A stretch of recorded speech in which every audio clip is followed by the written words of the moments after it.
Buenas noches, gente. Qué noche hermosa que vamos a tener hoy, especialmente porque más allá de ser fan de Superman y Green Lantern, hoy tenemos un gran artista, o de esos que nosotros estamos acostumbrados a tener acá en Protagonistas del cómic, en nuestro episodio número 12.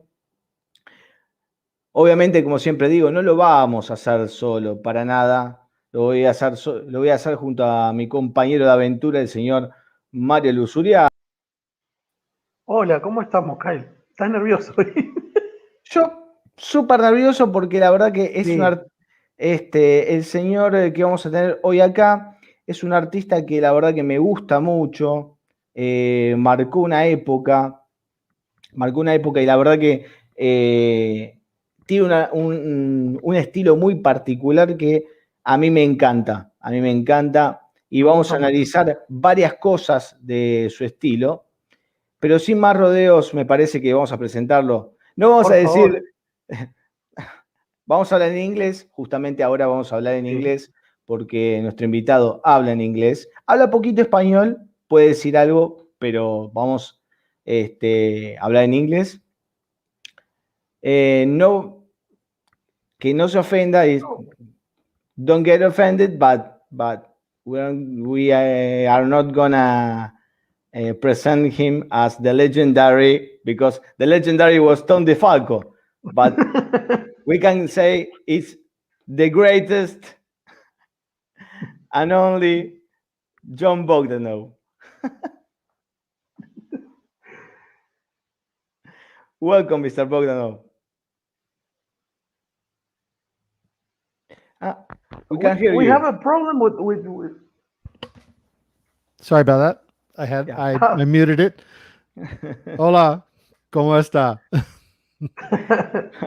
welcome, welcome, Mr. John Bogdanove. Mucho gusto. Thank you, sir. Welcome here to Protagonistas del Comic. And we are so exciting because the chat is excited too. Because you're a legend, sir, and a legend for us. Because we talking about that the real heroes are you who pen and draw these lovely stories. So you are the real hero. Well, it's Thank you, sir. very nice. Especially because, as Mario said, most of us, and especially Superman fans, uh, got in touch for the first time with Death of Superman, and the Death of Superman was so special for so many people. For me, I always say it's my cornerstone, the cornerstone of my collection, because it started all for me. Yes, mine too. And one of the first issues that I read was one drawn by you, and that was something that I always remember, and it's a pleasure. It's a pleasure, and it's I'm He's I'm so really nervous, excited sir. about. I'm sorry. I'm sorry. I'm I'm going to conduct the speechless. interview, sir. I'm speechless. He's I'm speechless. speechless. Well, You know, sir. well, This is I mean, the honor is mine. I'm just one of many people over the last 85 years or so who have drawn Superman, had the opportunity to draw Superman. And I stand on the shoulders of the great artists and writers who came before me. And also, it should be emphasized, and if you've read the comics, you know that it was not the show of any one artist. We were a team of 12 people that wrote all the stories together and shared all our work and passion and heart into the same stories. So and the method of creating them, I don't know if you've heard of the super summits, but that was the method that we created those stories with, and it was really the creation of Mike Carlin, the greatest editor ever, The great Carlini. the great Carlini, who he wanted to bring to DC Comics, sort of, he wanted to give DC Comics its own Marvel age. Mike had been a Marvel Comics editor. Yes. We met when I was doing Fantastic Four versus the X-Men over at Marvel, and he knew how I felt about Superman because he met our then very young son Kal-El, and so when he was hired by DC to be John Byrne's editor on Man of Steel, he really started inviting me to come to the books then, but it took a couple of years actually to get me to come over. But the way we worked together was sort of the way you worked at Marvel. The Marvel method was this method of collaboration. It doesn't exist anymore. Nobody does it anymore. That started really in the Golden Age back in the 40s, and was perfected by Stan Lee and Jack Kirby in the early days of Marvel, where the two men would get together and they'd, have a corned beef sandwich and talk about what to do with the Fantastic Four next month, and they'd have a meeting about it. Then Stan would write a short synopsis, a short version of the story, and then Jack would go and tell the story in pictures. There was no full script. There was no dialogue. There was just this happens and this happens and this happens, and then Jack would go draw it, and then Stan would add the words to the pictures afterwards. Sometimes Jack would write in the borders, what needs to be said, and then Stan would put the Stan Lee magic into it and write the dialogue. And that's really what Mike wanted to do on Superman, except rather than just two guys, Stan and Jack, Mike had the crazy idea that, well, let's just get everybody together. So in the Super Summits, it was every single writer, every single penciler, every single inker, and even the colorist, all locked in a room together for 5 days to work out the stories for the next year. And it was so everything good we ever did on Superman was, first of all, a labor of love of all of us, but also a collaboration by all of us. We all worked together. So I can't take credit for anything without sharing it with the other 11 geniuses that I was lucky enough to work with. From now that you mentioned all these creators and your love for Superman, from 1 to 10, what's your love for Superman? Oh, 10. 10, because you got you got a song called Kal-El. Yes. What else? No. When I was a little kid, growing up in the 60s, the old George Reeves TV show. I don't know if you've ever had that in Yes. very old TV show. We did. It was on reruns, and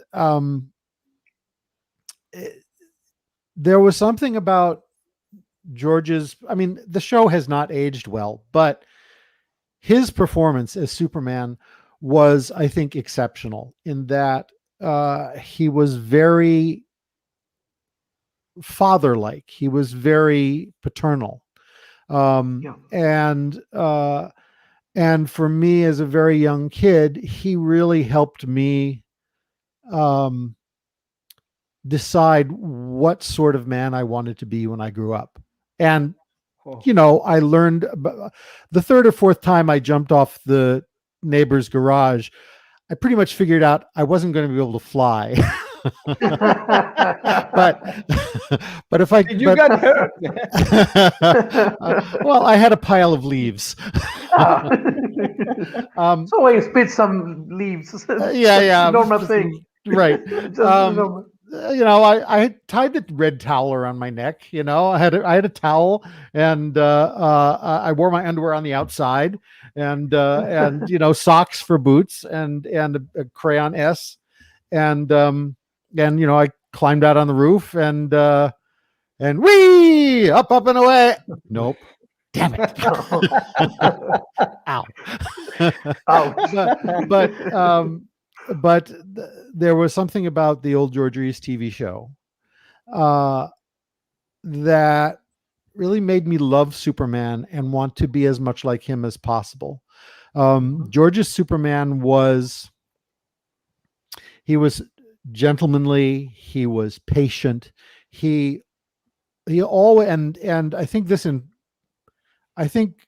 everyone on our team was influenced because we all were of the same era. We all watched George Reeves growing up. Our Superman is Clark Kent first. Clark Kent is the man. Superman is the job. Our Superman, like George Reeves, always acts like the adult in the room, because pretty much everybody in the world is weaker than he is. He has to protect everyone, even the bad guys. And Batman can afford to get angry. But Superman can't. Superman knows his strength. He knows the danger of his strength. And so he has to behave always like the adult. And that, and the core of that characterization is really compassion. It's really Superman's greatest power is his compassion, because it's love that really that guides how he uses all of his powers. And sir, and maybe I sorry for interrupt. And No, please. And also George Reeves is broke the fourth wall, and also he's take care of all of us. So that the same character when he look at the camera And winks. and winks and something like that, Yeah. he's take care of us. Yeah. It felt It's that amazing. To little 4-year-old Johnny, that's very much how it felt. So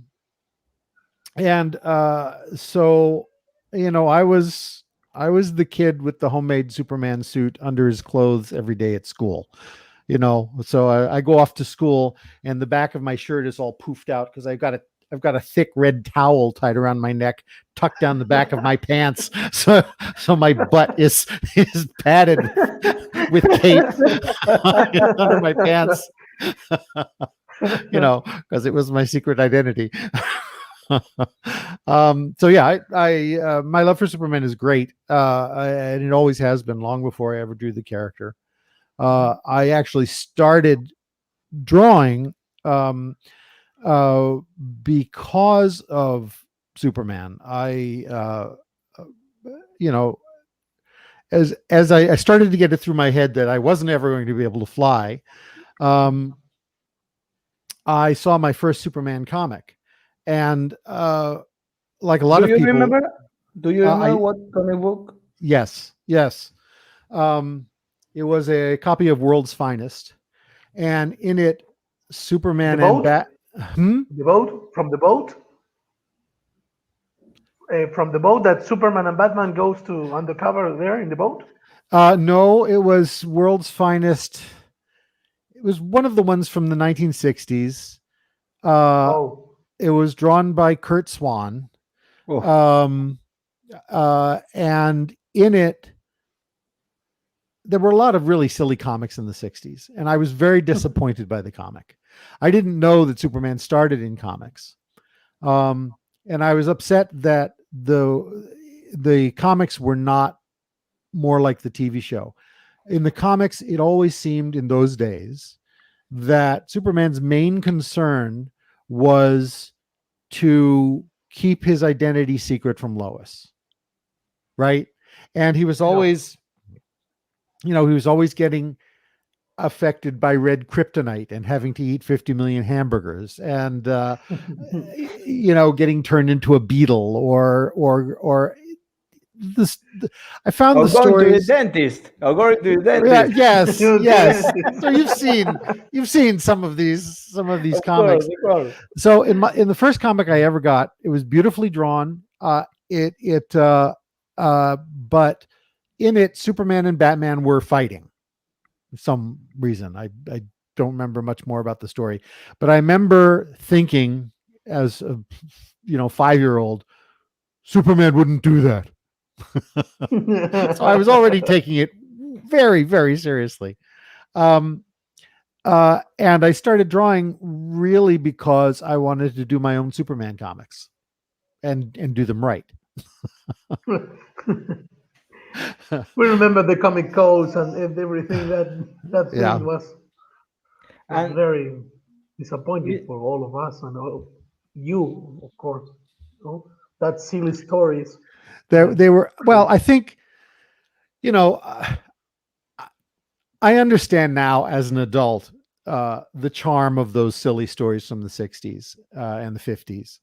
And there are a lot of Superman fans for whom that is their favorite era of Superman. And some of them are fun if you look at them as comedy. Particularly the Jimmy Olsen stories are hilarious. But the people who were in charge of the Superman franchise in those days were not particularly fans of Superman. They were first generation science fiction nerds from the 30s and who found themselves involved in comics. And so they liked the science fiction gimmicks and they they liked thinking of bizarre premises, but they didn't really understand, I think, the core appeal of the character. So back in the 1940s, when Superman really first got started, and there were the Fleischer cartoons, and the comic books Awesome. were the Awesome. comic books. Well, the comic books were like the cartoons, Exactly. and they were, Exactly. and they sold in the millions.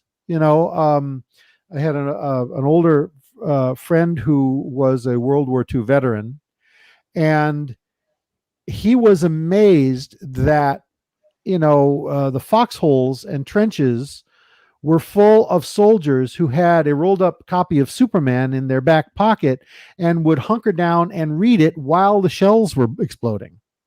And it amazed him because he thought comics were for kids, but everybody was reading Superman in those days, young and old. They sold in the millions. Every newspaper ran the Superman comic strip. And but when Siegel and Schuster were fired, the creators of Superman were fired from the book. The people that took over did not appreciate Superman and did not, I think, have a terribly good idea of what the central core appeal, what the charm of the character was, and what made Superman work in the 40s. So they started to experiment. And it's not to say that there weren't good stories done in the 50s and 60s. There were. and there were some good writers who came and went on the books. Otto Binder did some good things, and crazy stuff. Yes, there was a lot of crazy stuff. There was a little good stuff, but generally speaking, the people who made comics in those days did not take them seriously. They thought they were kids stuff, and so the sales of Superman dropped. The sales of all the superheroes dropped, particularly after the Comics Code. And they just got sillier and sillier, and farther and farther away from the core strengths that they had as stories, as characters. And one of the things I think John Byrne wanted to do was get back to basics. John and Mike wanted to get back to basics with Superman and find the core appeal from the 1940s and update it. And so when Mike looked for people to work on the Superman books, he looked for people who were Superman fans. He looked for people who understood the character the way he understood the character. Naturally, I mean, right at the top of the list were Dan Jurgens and Jerry Ordway, who, like me, grew up with George Reeves. And Roger Stern, who is one of these great, incredibly versatile writers from the Marvel Age of Comics. Roger had this ability at the Super Summits to make sure nobody screwed up, really. He could always find a way to tie threads of stories together and make them work. So much so that sometimes when we found ourselves writing ourselves into a corner, we'd go, Roger will fix it. And he always did. He was brilliant. He was brilliant that way. I mean, it took me it took Mike 2 years to convince me to come on to the Superman books. I was still working at Marvel in those days, drawing and writing at the end, Power Pack, and Fantastic Four versus the X-Men. And then I worked on X Factor for a while, and I did Exterminators. And every so often, Mike would call and say, why don't you come over and do Superman? You want to do Superman. It's your life mission to do Superman. Why don't you come over and do Superman?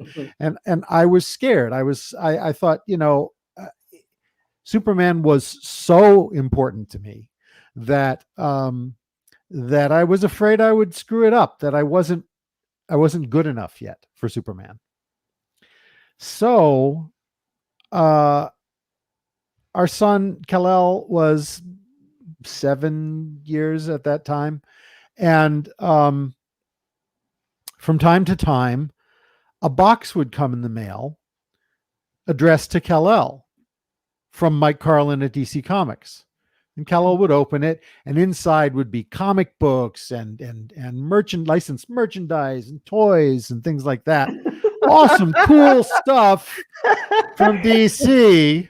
And then Kal-El would later come into my studio and sidle up to my desk and lean on my shoulder, look at what I was doing, say, Dad, you really should go to work for Mike Carlin at DC Comics.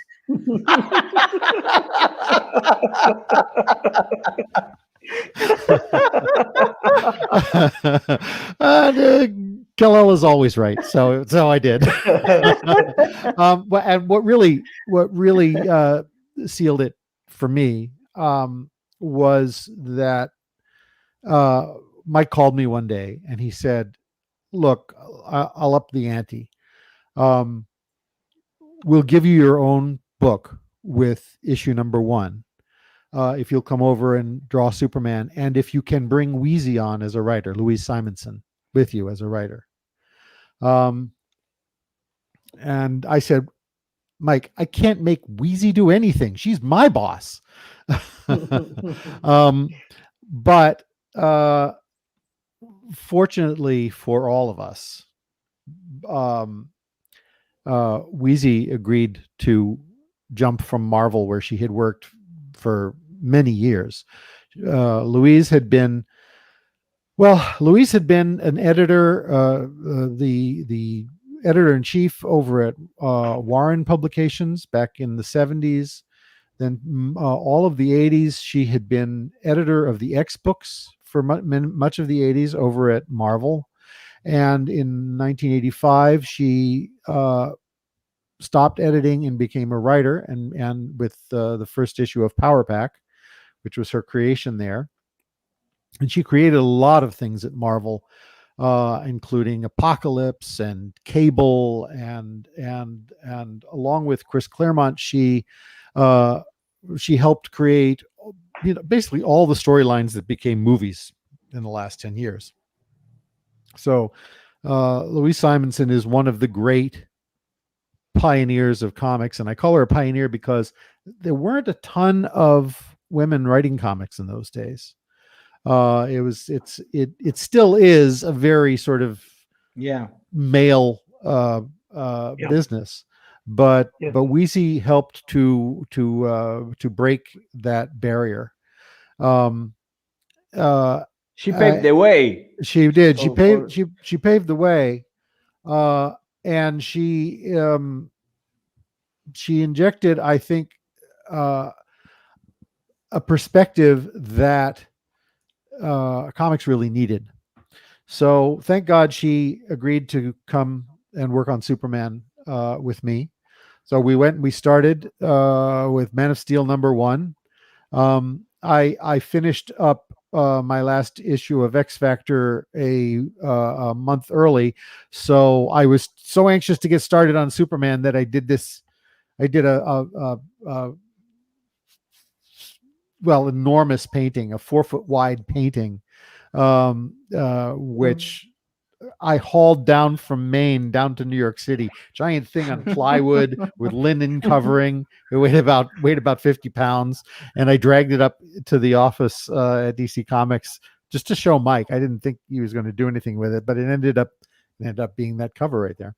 By the way, it's one of my favorite covers because it's beautiful. If you can, let me see if I can.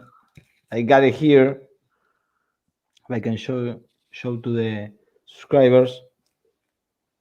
It's lovely. Signed by Mr.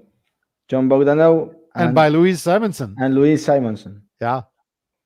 It's totally beautiful. And it's one of the few covers that are painted from this run.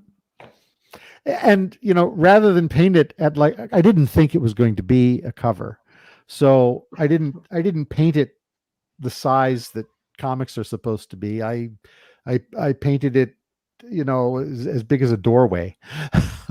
So, oh my God, it's enormous. I don't know how they photographed it to get it onto the comic book, but I left it with Mike, and he took it from there. So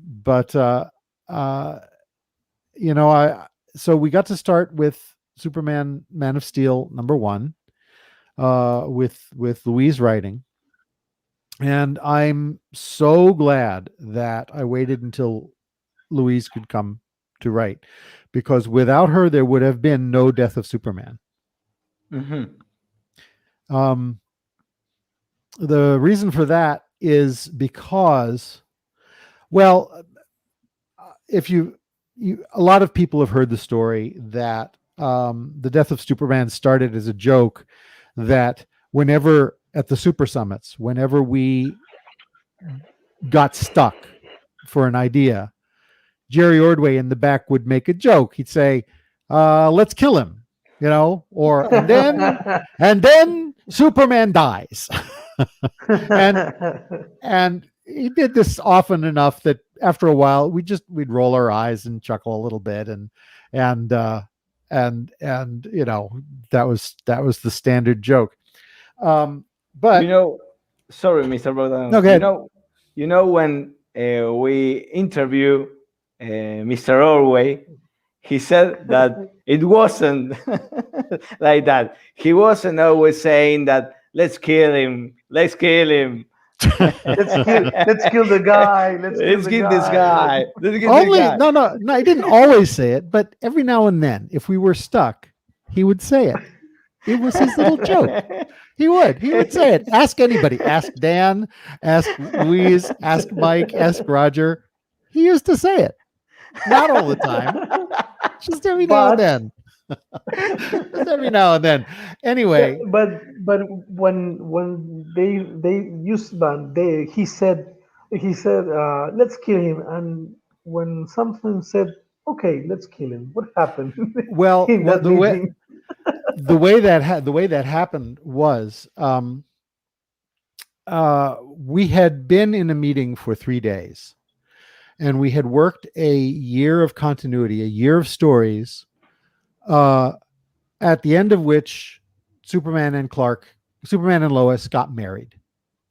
And we had just come up with this story when Jeanette Kahn, who was in charge of DC in those days, and Mike had an idea at a little meeting of their own.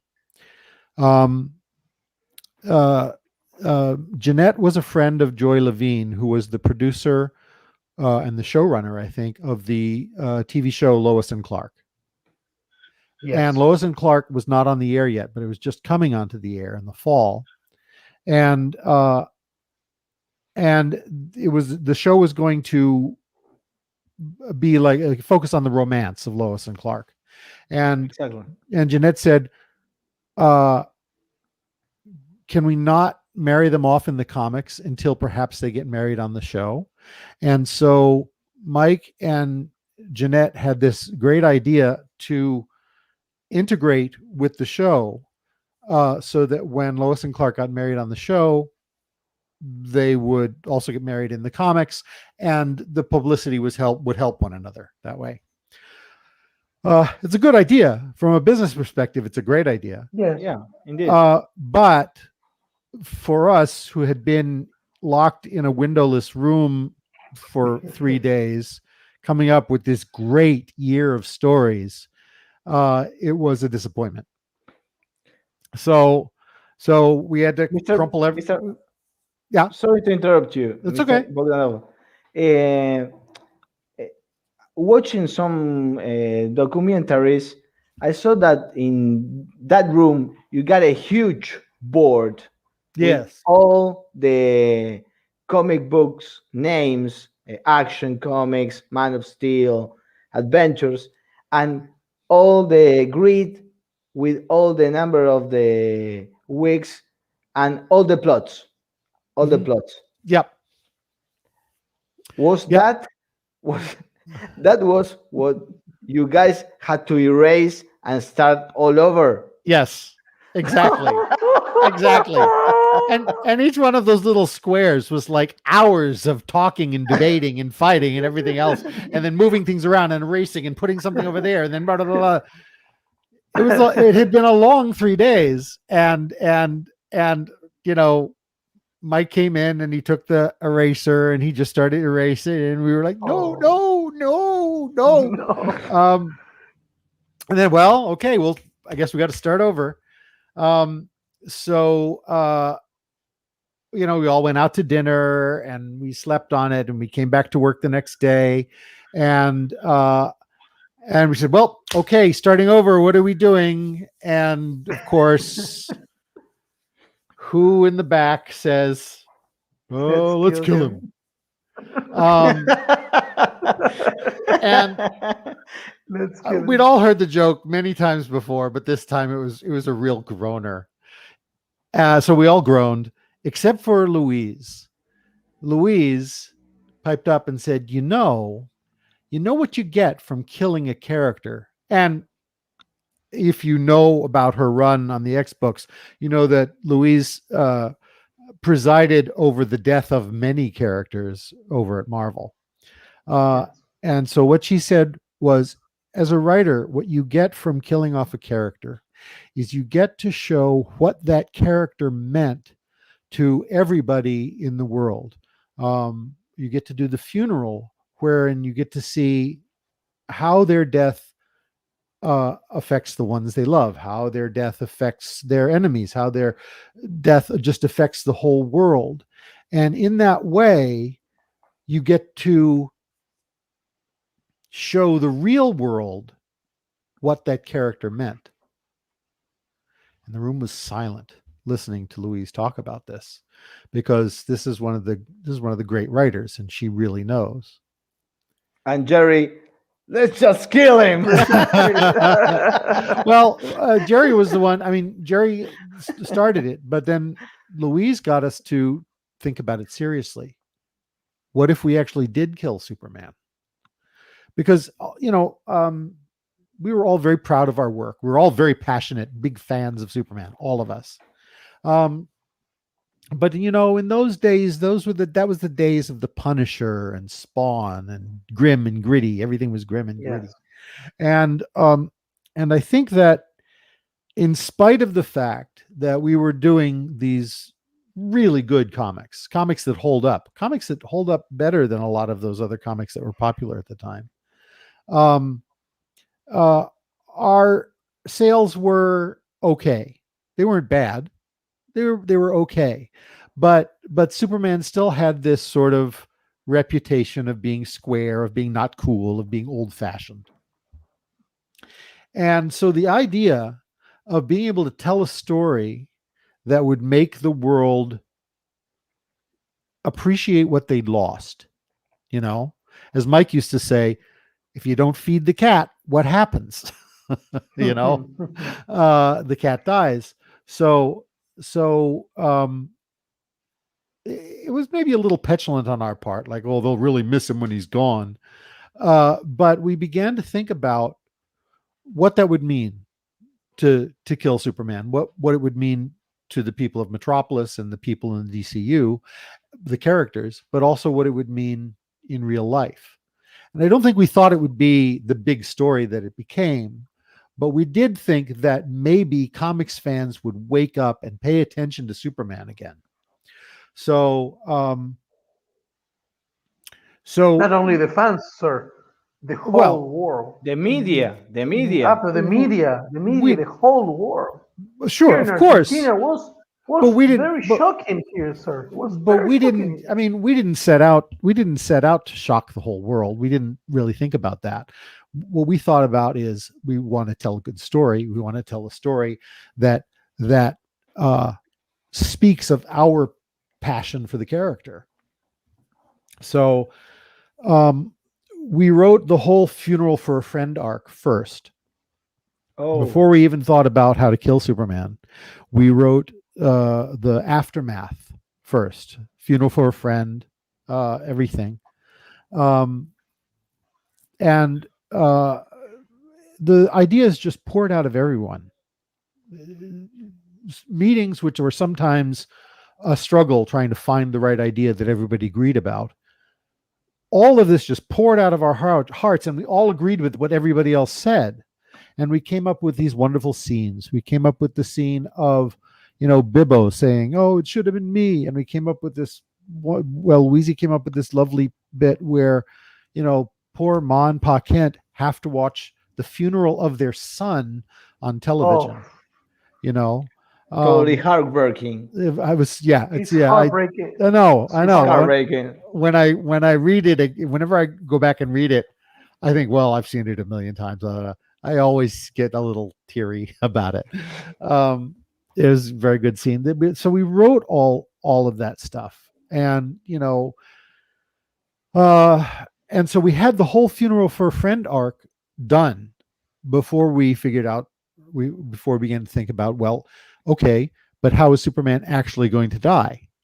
And of course, we all looked at Jerry, and he was like, I don't know.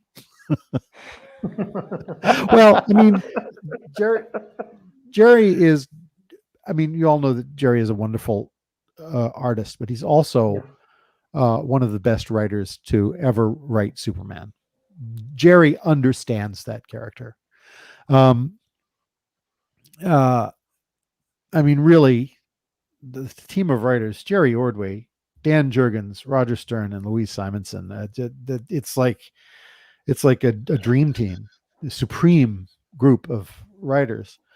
But we had the funeral written down on the big board on the wall, and we thought, well, okay, how's he going to die? And nobody wanted him to die by any of his usual bad guys. We certainly didn't want Luther or Brainiac to have the honor of finally winning. It would destroy Luther as a bad guy for him to ever actually win. So it just had to be bigger than that. It had to be more important than that. Superman had to die saving the world. He had to give his all, as he'd been giving his whole life. He had to give the last of himself to save the world. And that's where Dan came in, because Dan come in before the wedding stuff and everything. Dan came in with the sketch of this monster.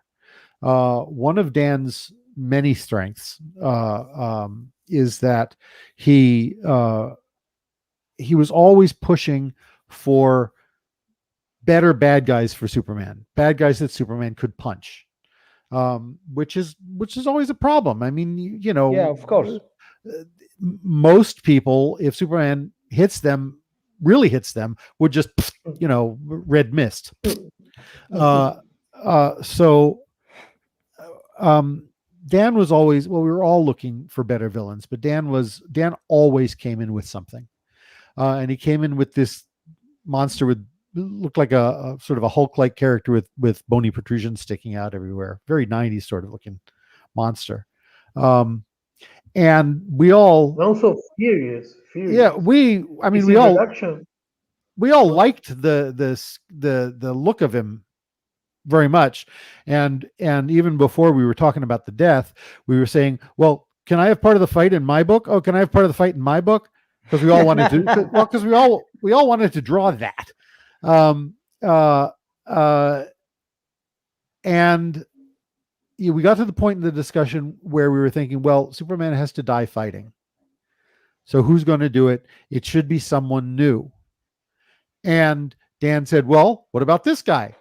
And I think we were all kind of in favor right away, but Mike, being a very nice and democratic guy, said, everybody work up some sketches tonight, come back and we'll vote on the sketches and see, come up with your own idea of who's going to kill Superman, and come back tomorrow and we'll talk about it. So that night in the hotel bar, we all sketched, and we came back with our drawings, and really Dan's was just the best.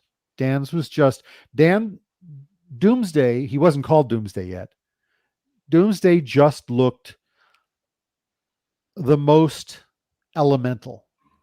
I mean, some of us came up with good bad guys that could work in a comic book, but there was something about Doomsday that seemed like the hand of fate. They seemed like an element, like death itself. And so we voted for Dan's character. And do you remember what did you come up with? Yeah, it was sort of. It was a little bit like a bulky Groot, sort of what I came up with. I wouldn't actually mind using that character somewhere someday, but it was a decent monster. But Dan had something eternal there, so it was unanimous that Dan's would be the monster. And in the boxes on the chart on the wall, Mike had figured out, okay, well, where will Superman die? He'll die in Superman 75. So in the box that said Superman 75, he wrote Doomsday for Superman. And we just started to refer to the monster as Doomsday. And so that's how he got his name. So cool. So cool. And who decided to do the famous bloody symbol? Oh, you know what? I don't know. I don't know. That might have been somebody in DC's production department, or it might have been Jerry. It might have been Dan. I honestly don't know. I'd like to know that. If anybody out there knows who actually designed the bloody S, maybe it was Mike. He had a good design sense. I don't know. I want to know.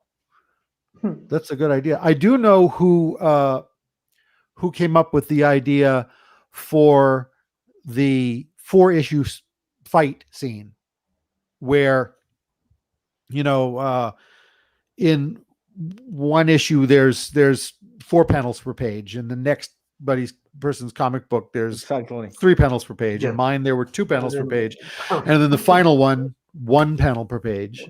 And that was Brett Breeding, Dan's inker on the book, Whoa. came up with that idea. See, everybody contributed. Everybody, even Glenn Whitmore, the colorist, everybody contributed to the writing. And the genius of Brett's invention there was that, well, of course, we all got to draw part of the fight, but not only did the fight get bigger and bigger as it reached its climax, but it also got faster and faster, because it takes longer to read 4 panels than it does to read 1. So the pace of the action kept speeding up as the fight progressed. And it wasn't until the trade paperback came out that I really got the sense of that. What a great idea that was for the pacing of the story, because it just got faster and bigger. It got faster at the same time it got bigger. It got more urgent. It got more desperate as the fight went on. So that was Brett. You can feel the adrenaline with the shrinking panels in each issue. It's amazing how when you reach the top point, when they are gonna give everything in that punch, you're like, this is it, man. There's nothing else after this, but it's an amazing ride, a lovely ride, and a heartbreaking ride. Well, thank you. It was just like that to draw it too, I'll tell you. Well, you have some amazing covers here. Yeah. Did you come up with the design of Tuesday all restrained? No. That actually, Dan, I think, came up with that originally with the original sketch he brought in, but that was a Dan idea. The idea was to reveal the monster issue by issue a little bit more. So as you can see, when he first appears, he doesn't really have any bony protrusions yet. And then if you really look at the fight, he gets more of those spikes coming out of him as he fights, which was Dan's way of showing that he continually gets stronger. He continually gets more dangerous, which is the essence of Doomsday. Yes. And also the first impression of Doomsday, it's something that gives you the sense that it's total evil. He sees a bird and he squash it. That's Louise. That's Louise. That was like, man, I mean, this is evil. Yeah, Louise Simonson is one of the sweetest, nicest people on the planet, but she has a bloodthirsty streak. And she actually, the way she would write her plots is that every page of art she would be one paragraph in the synopsis, and every sentence would be basically one panel of art. So she basically said, he holds out his hand and a bird lands on his hand like a Disney cartoon. And then he crushes it. Like Snow White. Like And that's Snow just White. Exactly. and I read that and I said, we see that is comic books right there. Well done. Sir, I want to ask you. This question is for me. It's important, but to me. Sure. But did you cry when you saw the death of Superman? We had actually a lot of emotion tied to it because part of the objective here was to try to communicate to the world, to fandom, uh, why we cared about Superman and how much we cared about Superman and why they should also care. Um, and so uh, it was emotionally difficult because this is the character who was like another father to me, an imaginary father to me. This is the character that helped me figure out what sort of person I wanted to be when I grew up. This was almost a religious figure to me. And I spent my life trying to get to a point where I would be worthy to draw him. And how was I repaying all that he had done for me? I was killing him. So it was very emotional, even though we knew we were going to bring him back.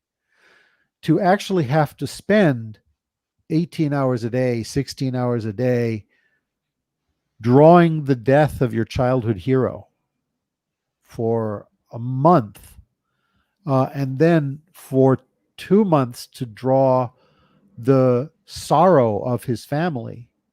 Uh, they were difficult issues to draw.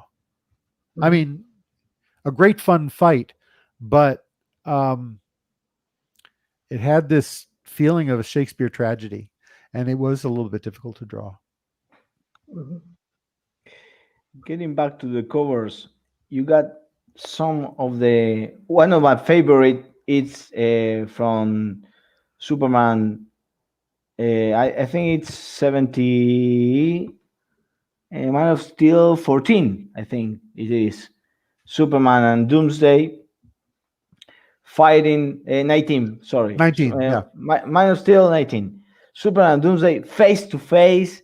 It's all there. You got all the emotion there. You capture all the essence of the fight, and something that people are asking here, and I also ask myself was why the black blood. Oh, uh, because we still had the comics code in those days. Of course. Okay. Of One course. of the rules from the 1950s was you couldn't show red blood. So it In the was just covers. In the covers. anywhere, Anywhere. anywhere. You couldn't have red blood in comics, or the mommies in the world would rebel or something. I don't know. I don't know why, but that was one of the things that came out of the Kefauver committee back when they were crucifying the comics back in the 50s. Yeah. And so the comics code had a rule that you couldn't show red blood. So for years, for all of my early uh, career, whenever we drew blood on anybody, we had to draw it black. We had to draw it black. And sometimes, toward the end, they'd give it little red highlights, but that's why the black blood. It was just censorship. And it's amazing how cool they are. And if we can see the inking and the pencils here, it's more Oh, Nice. awesome. More awesome. oh, it's It can be more awesome. awesome than this. Look at this. They are. Holy moly. Where did you get those? I don't know. He has a big archive of everything. These first two covers, they helped put my son through college when I sold the they are artwork. Yeah. they are worthy. They Sure, worthy. and I love the detail of the cape as a flag. It's amazing. Oh, thank you. That was Dan. That was Oh, because he did that on the cover of Superman 75 where Superman actually dies. And uh-huh. um you know, all great comic artists are also great writers. We just write with pictures. Uh and uh and so Dan's use of that as a symbol is that was just genius. Mhm. Yeah. And your cover for the trade paperback was indeed for the trade paperback, or it was an alternative on a variant cover for the Superman 75? No, we weren't doing this was before they started doing variant covers. This was Mhm. this was the first of all the event comics that came beyond. We didn't know that we were starting a new era of comic books that had to have event covers and special covers and chrome covers and sticker covers and Glow in the dark covers. yeah we didn't know any of that stuff yet. It was still one of the things that DC tried to do with Superman was to keep the cover price as low as possible. So even when other comics had gone to nice paper and things like that, Superman was still printed on pulp. Um, uh, and that was because DC wanted to keep their flagship character affordable to kids. So it was cheap. Um, no, the cover to the trade paperback was just Mike asked me to draw it, so I drew it, and I think the reason he asked me was because he really wanted to see Lois's emotion. Louise and I were part of. I think because Wheezy is a woman, she was expected to do a lot with Lois Lane. Uh, and I am known to draw emotion well, and so it was for the picture of Lois crying and the dead Superman that I think he wanted me to draw that cover. Also, But I still threw in Dan's cool cape thingy.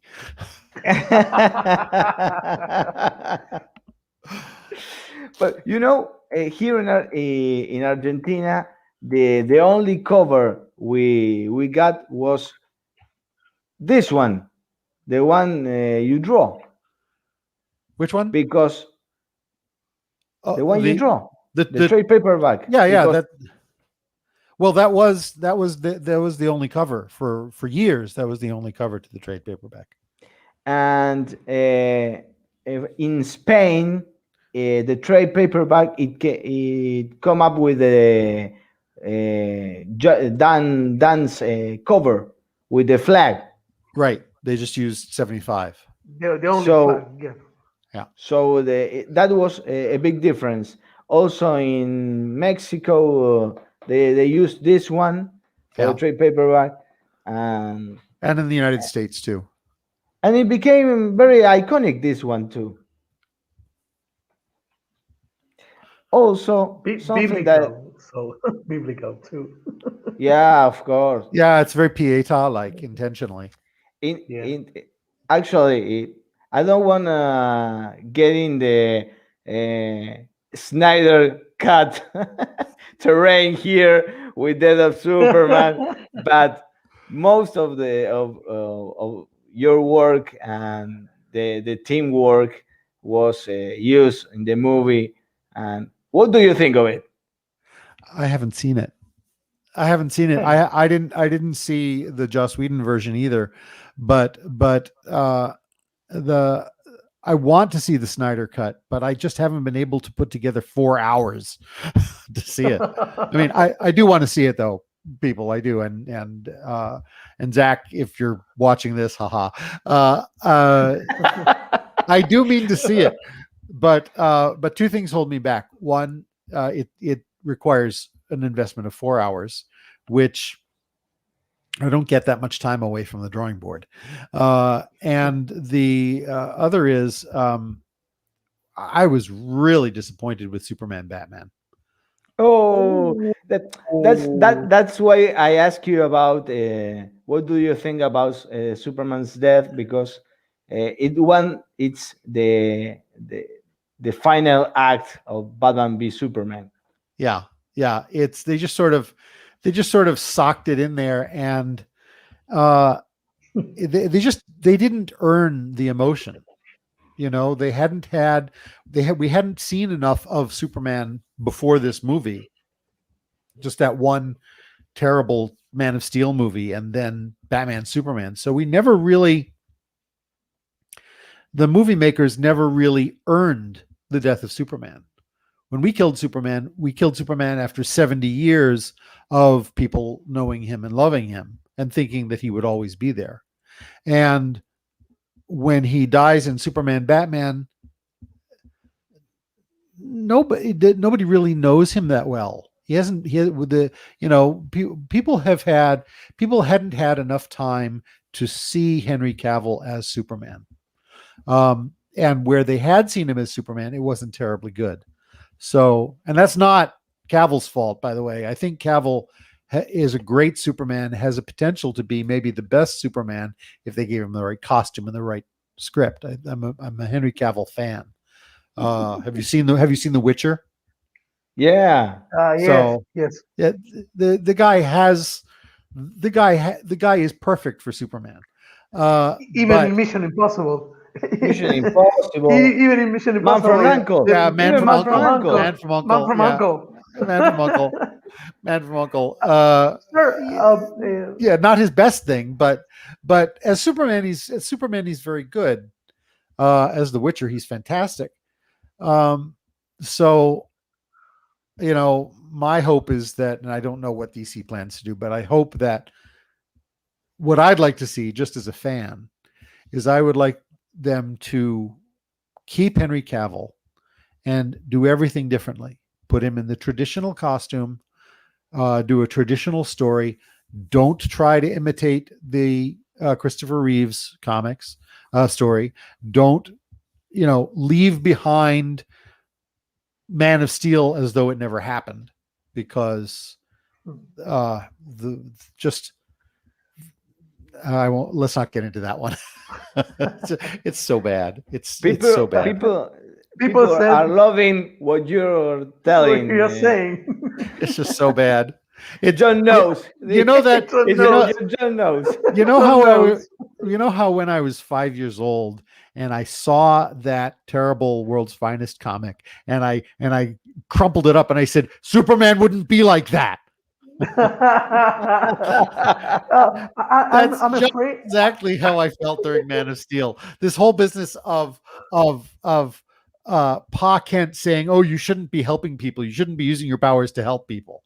And the whole thing about him dying in the tornado and stopping Clark from saving him, which is retarded. I mean, at super speed. I mean, it was just so dumb, so incredibly. Superman is a story at its heart. Superman is a story about nurture over nature. The reason Superman isn't bright. What's the movie with the kid? Brightburn. Yeah, Brightburn. The reason Superman isn't Brightburn is because he was adopted and loved and raised by two really good people. Mm-hmm. The reason the world and the universe exists is because this powerful being had good parents. Right? I'm afraid the world would have ended. The world would have ended a dozen times if Superman hadn't been Superman, and Superman would not be Superman without Ma and Pa Kent. So for for the writer of that Man of Steel movie to make Manpa Kent be xenophobic Trumpers, Trump supporters, it's just disastrous. It shows a complete lack of understanding or sympathy for who and what Superman is and what it's about. Sir, I'm afraid to ask you about Superman Lives, that project that they wanted to use.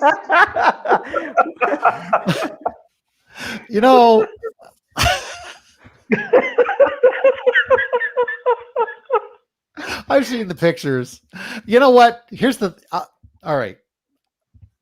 I don't know. I mean, it would have sucked, obviously, but there's a little part of me. There's a little part of me that would really love to see Nicolas Cage do it. Of course, we all. Just a few minutes of Nicolas Cage, because Nicolas Cage, who also named his son after, named his son Kal-El. Exactly. After I did, by the way.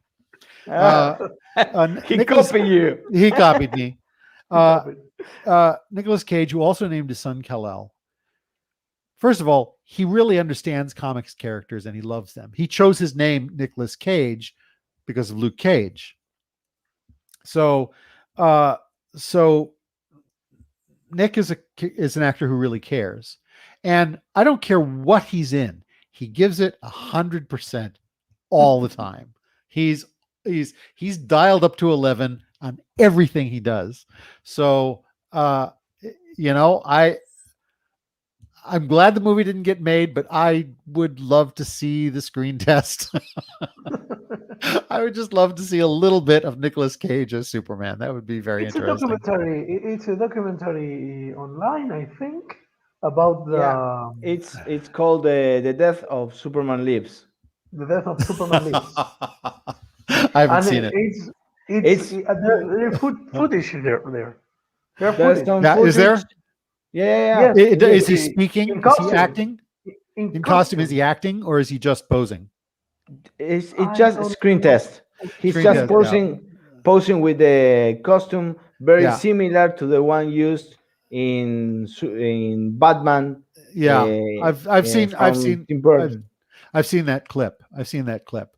But what I'm interested in is what his interpretation of the character would have been like. That would have been interesting, at least. We hope, of course. We hope that will be animated. Oh, could be animated. Could be. Oh yeah, Nicolas Cage voicing an animated Superman. With the bears in the Fortress of Solitude, also. With the bears, with the polar bears. Oh God, how has this character survived 85 years of this kind of thing? Well, Mr. Protagonist, after the death and the funeral, it came this amazing saga called Reign of Superman. The Reign of Superman, it was a fresh start for a lot of people, because it was like a mystery novel. Yeah, like the who did it, who was the killer, and it was a saga that today I love so much because it's so well done. It has a very good character development for each of the Supermen, and it's amazing, especially this guy that you and Louise created, that it's still. I love it. I really love John it. Henry Irons. How do you you come up with John Henry Irons? Well, the idea of Reign of the Supermen is that we'd all been working together so closely for so long that Mike thought it would be a good idea for everybody to get their own books and do their own thing for a little bit and invent their own character. So Dan came up with the cyborg because, again, Dan was looking to create a villain down the road, because that's part of his genius. Carl Kiesel and Tom Grummett were now on the scene, and they covered the Superboy angle immediately. Eradicator was already existed in another form that Roger had written earlier in continuity, so he revived him. Yeah. Dan thought that maybe Louise and I should do something comical. He suggested, why don't you guys just do a regular schlub who, and I think he was thinking we'd do something funny like with Bibbo or something. But of course, Wheezy and I wanted to do something with heart. Wheezy and I wanted to do something with the soul of Superman. So we started to think about a character that people would think was Superman's soul in a different body, in a new person. And I remember thinking, what does DC need? DC doesn't really have an Iron Man. DC doesn't have enough minority characters. We should do something along those lines. And I had always been a fan of John Henry. Is an American folklore about an ex-slave who worked on the railroad and gave his life fighting for workers' rights. You may know the story.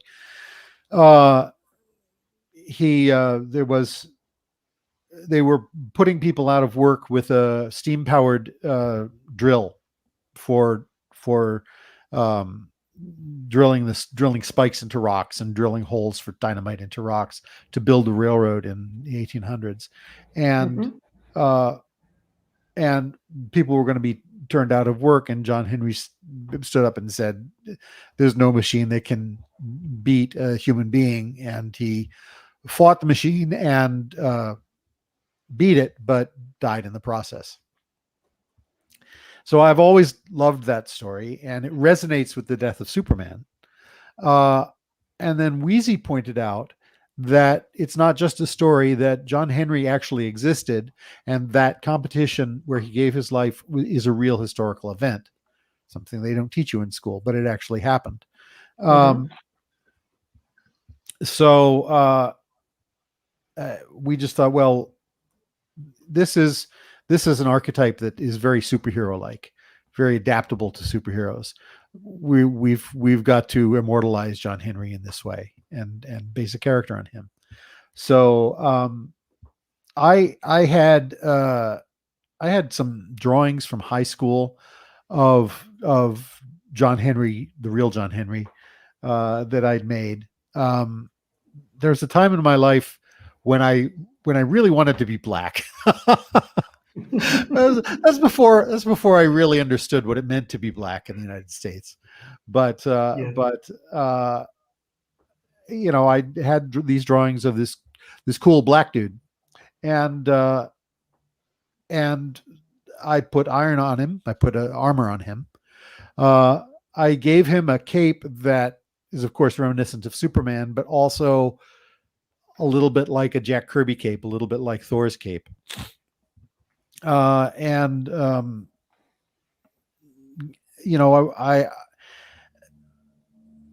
already had a millionaire industrialist, so he didn't need another Tony Stark because they already had Bruce Wayne.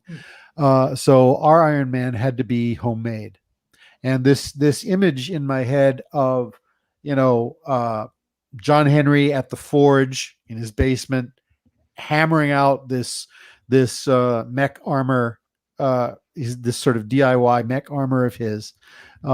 Just in my brain, it just looked so cool. So It Weezy was. and I, thank you. It So, was. It was really an was. Iron Man moment when he was just Ding, uh, ding.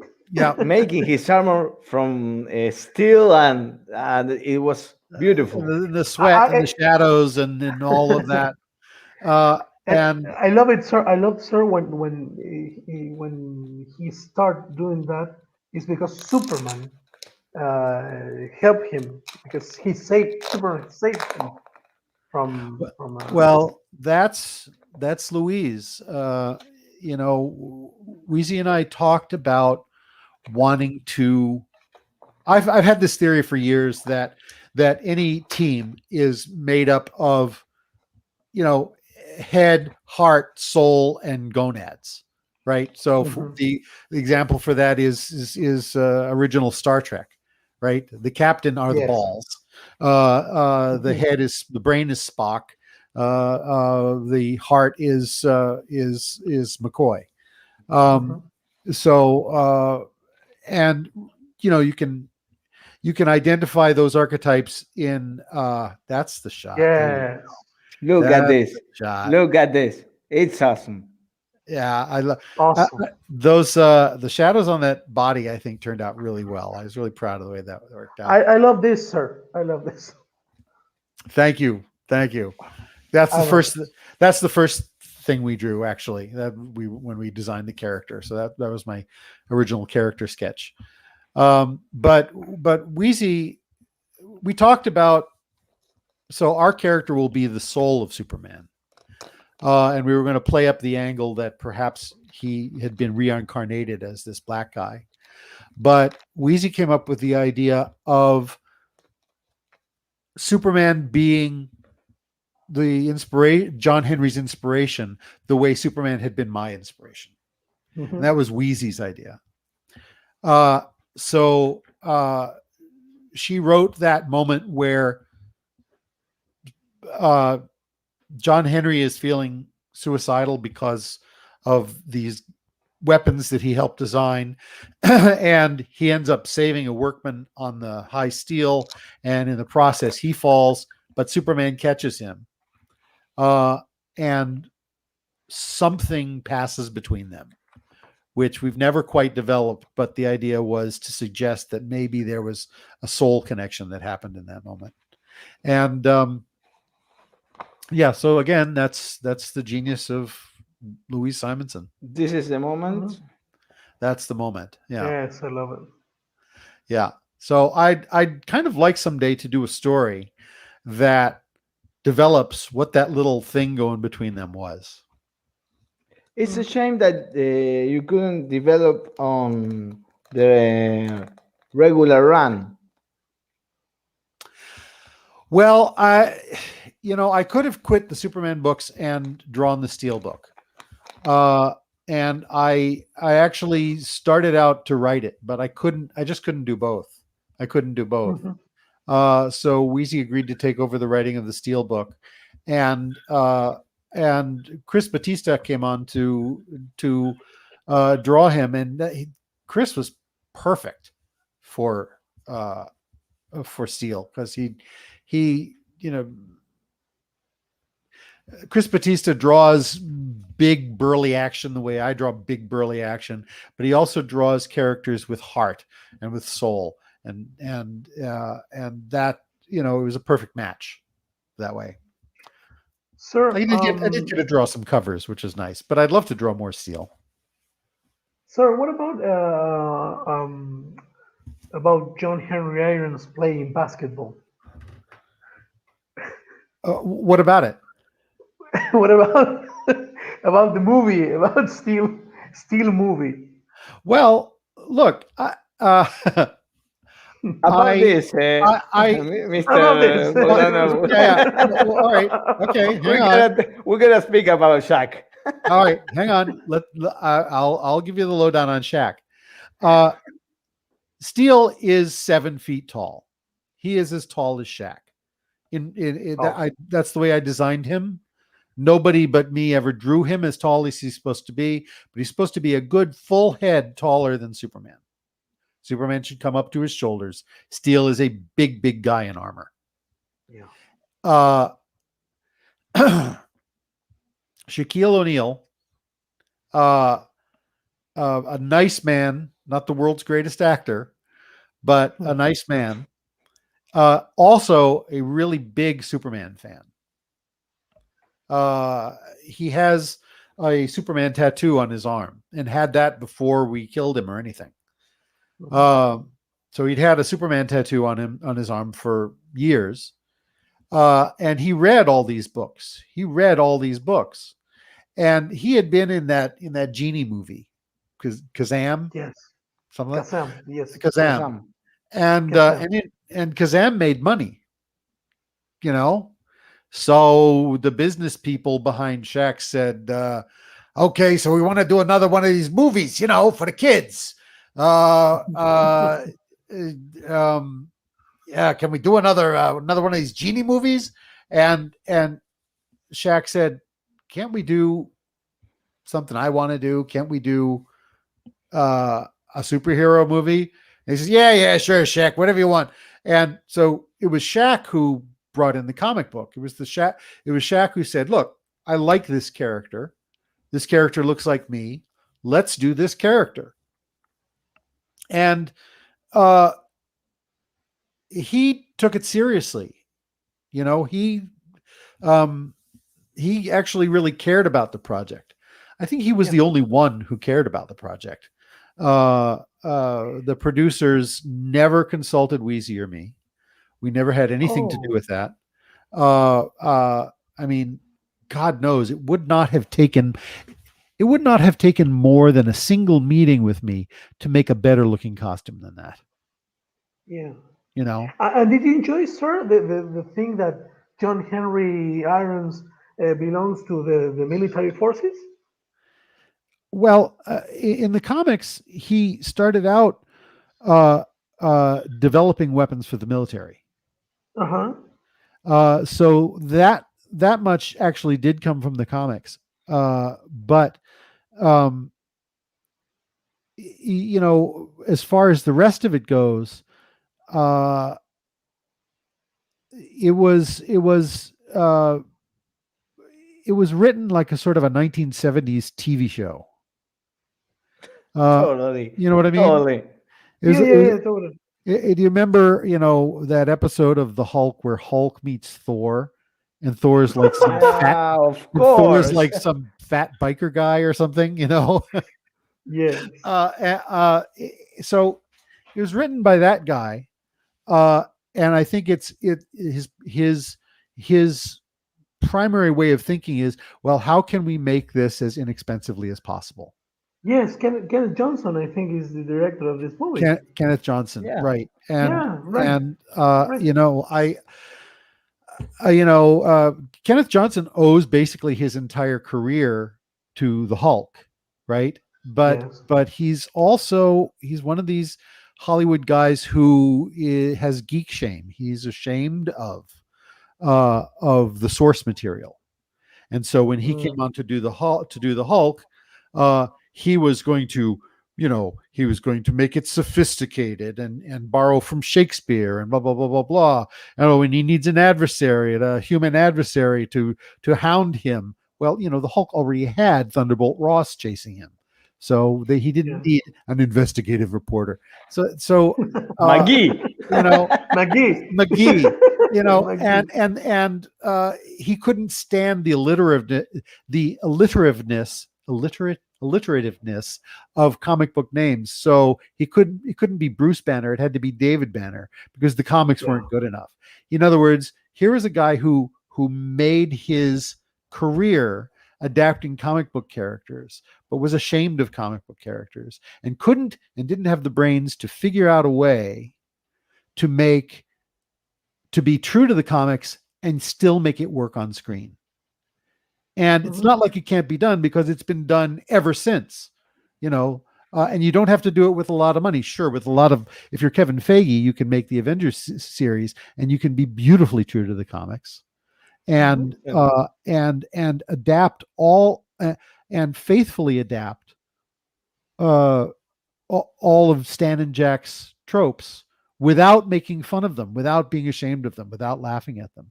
And you can even do the same thing with TV. The you know, the CW shows, the Arrowverse shows. Yeah, sure, they're shows for high school kids, but and middle schoolers, but they've got heart and they're true to the characters, and they actually take stories and concepts and ideas and designs from the comics and adapt them. And if something is silly, and sure, there are a lot of silly things, they run right at it. They find a way to make it work, silliness and all. Stargirl, for example. Stargirl Yes. yes, that's the best example. That's best It's a example great of TV this. show. A great TV show. Yep.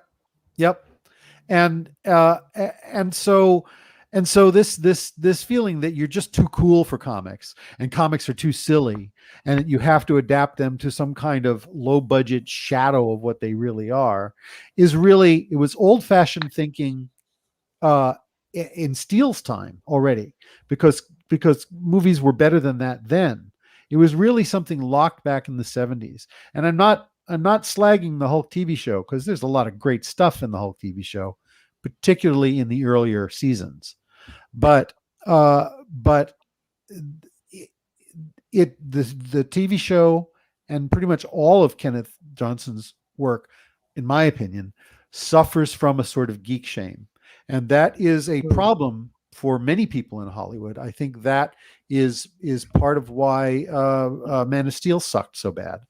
Is because what's his name, who wrote it, has admitted David Goyer he's admitted publicly that he doesn't get Superman.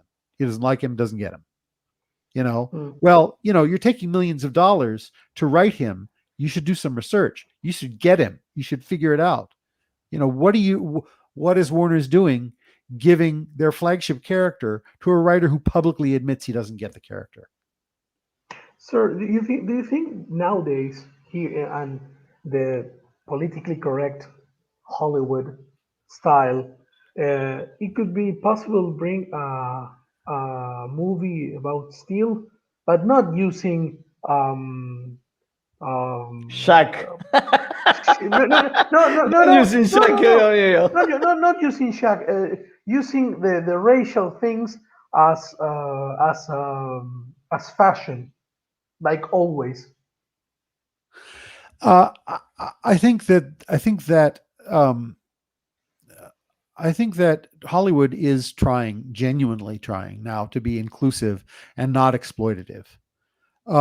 And I think there are more Black writers behind the scenes, and there are more Black stars in front of the camera. Minorities of all kinds. I think there is. We're at the start of an era of greater diversity, where the people we see on screen are going to look more like the people we see in real life, and they're going to represent the audience better, both behind the scenes and in front of the camera. And I think that Steele would be ideally suited for a modern treatment. I mean, basically, he in action, he's a CG character. He has a metal face, but the metal face moves and emotes like a real actor's face. So he should be done with performance capture, which I'm very familiar with because my son is a performance capture director. So he would work. We can bring him in. He would work. Yeah. I mean, hey, he's responsible for the cans I have on my ears and this lovely microphone and this good soundboard I have here. He's and the responsible for this interview, indeed. Yeah, viewers watching don't know, but when you and I were trying to test this, and I was trying to talk to you on my cell phone, that it wasn't going very well.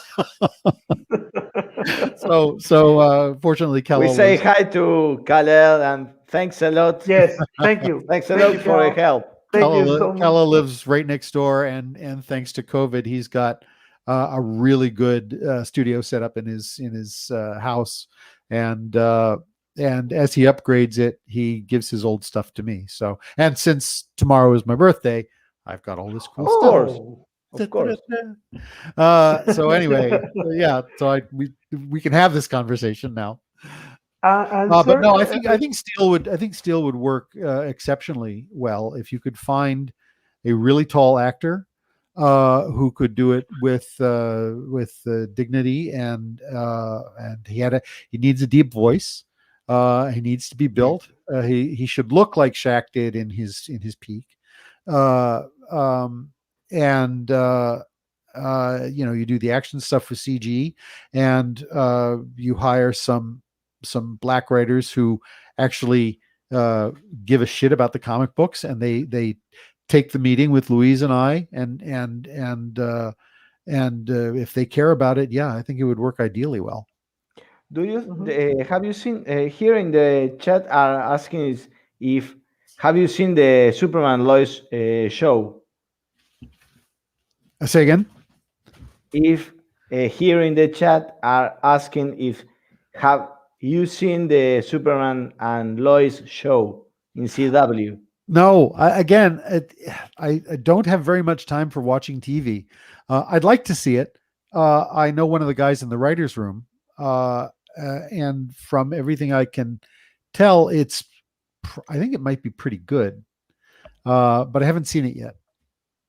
It is, and I was about to ask you if you have some hope of seeing Steel on the show, because since we saw so much characters in Supergirl that appeared on Superman comics like the Legion of Superheroes, I think Steel, even the Guardian that it was portrayed by Jimmy Olsen, that was an Afro-American guy in Supergirl. He could do Steel. Indeed. Well, the trick with Steel is because he's an Iron Man like character. You really need to do CG. Really need to do performance capture. I'm not sure if that's within the budgetary constraints of the CW shows. It'd be awesome if it were. But we'll just have to see. I mean, if they do use Steel, I'll be glad because I might get a few pennies out of it. But I hope that they would. I hope that they would give it the money and the respect that the character needs. I think they probably would. I mean, I really respect those shows. It's amazing to me that the DC shows and the DC cartoons can be so good and the movies be so not good generally. Yes. Yes. I mean, it's changing. Things are turning around at DC. I mean, Wonder Woman was wonderful, and Aquaman was spectacular. So, if they can take Aquaman and make such a great movie, they can certainly make a good Superman movie. They just need the will. Did you enjoy Shazam? Yeah, I liked Shazam. Yeah, I thought it was what it needed to be. Yeah. I mean, it's not their best one, but it's really fun, and it should be fun. Yeah, that's the first part of a superhero movies. That's what I always say about a comic book or a superhero movie. You gotta be enjoyed. You gotta enjoy the movie. You gotta go out from the movies and be happy and be thrilled. That's right. And that's the important part. Not everything has to be Batman, Yeah. And I think but it sells a lot. Well, sure.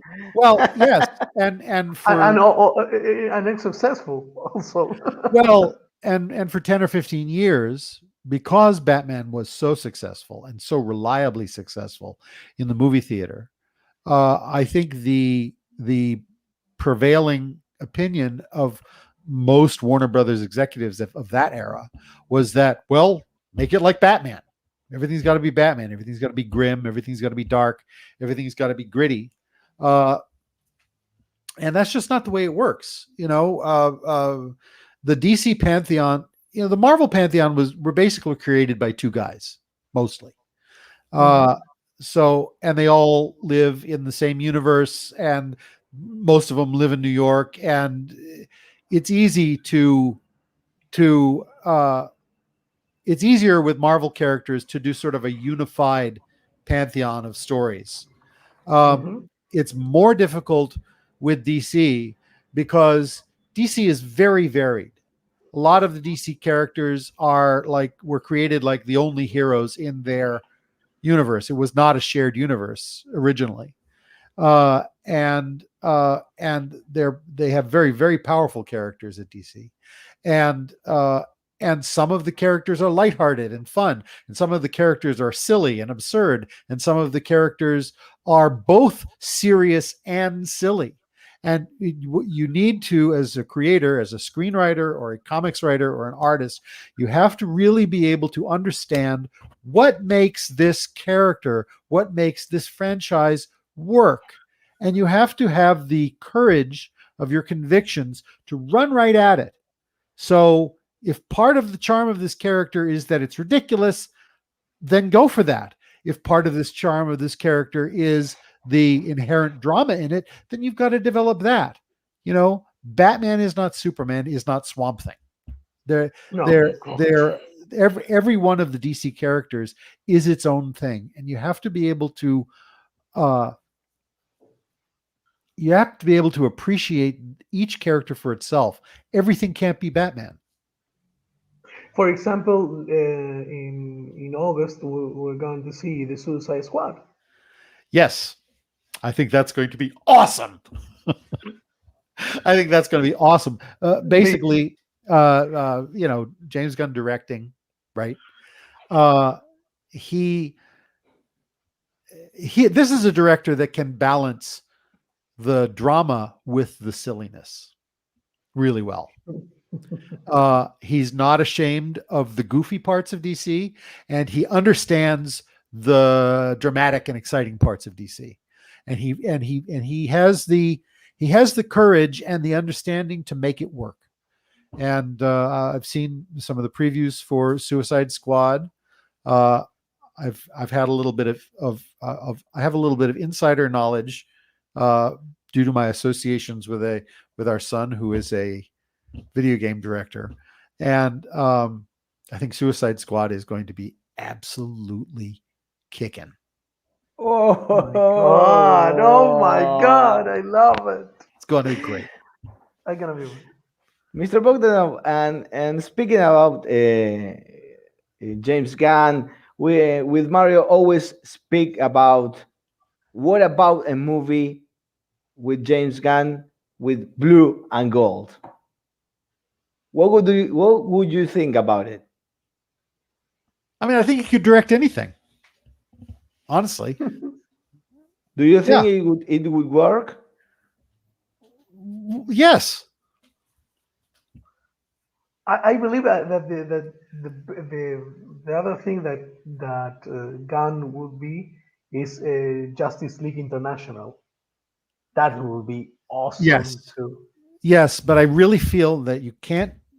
You shouldn't be doing Justice League until you build equity in the main characters. You got a lot of film equity in Batman.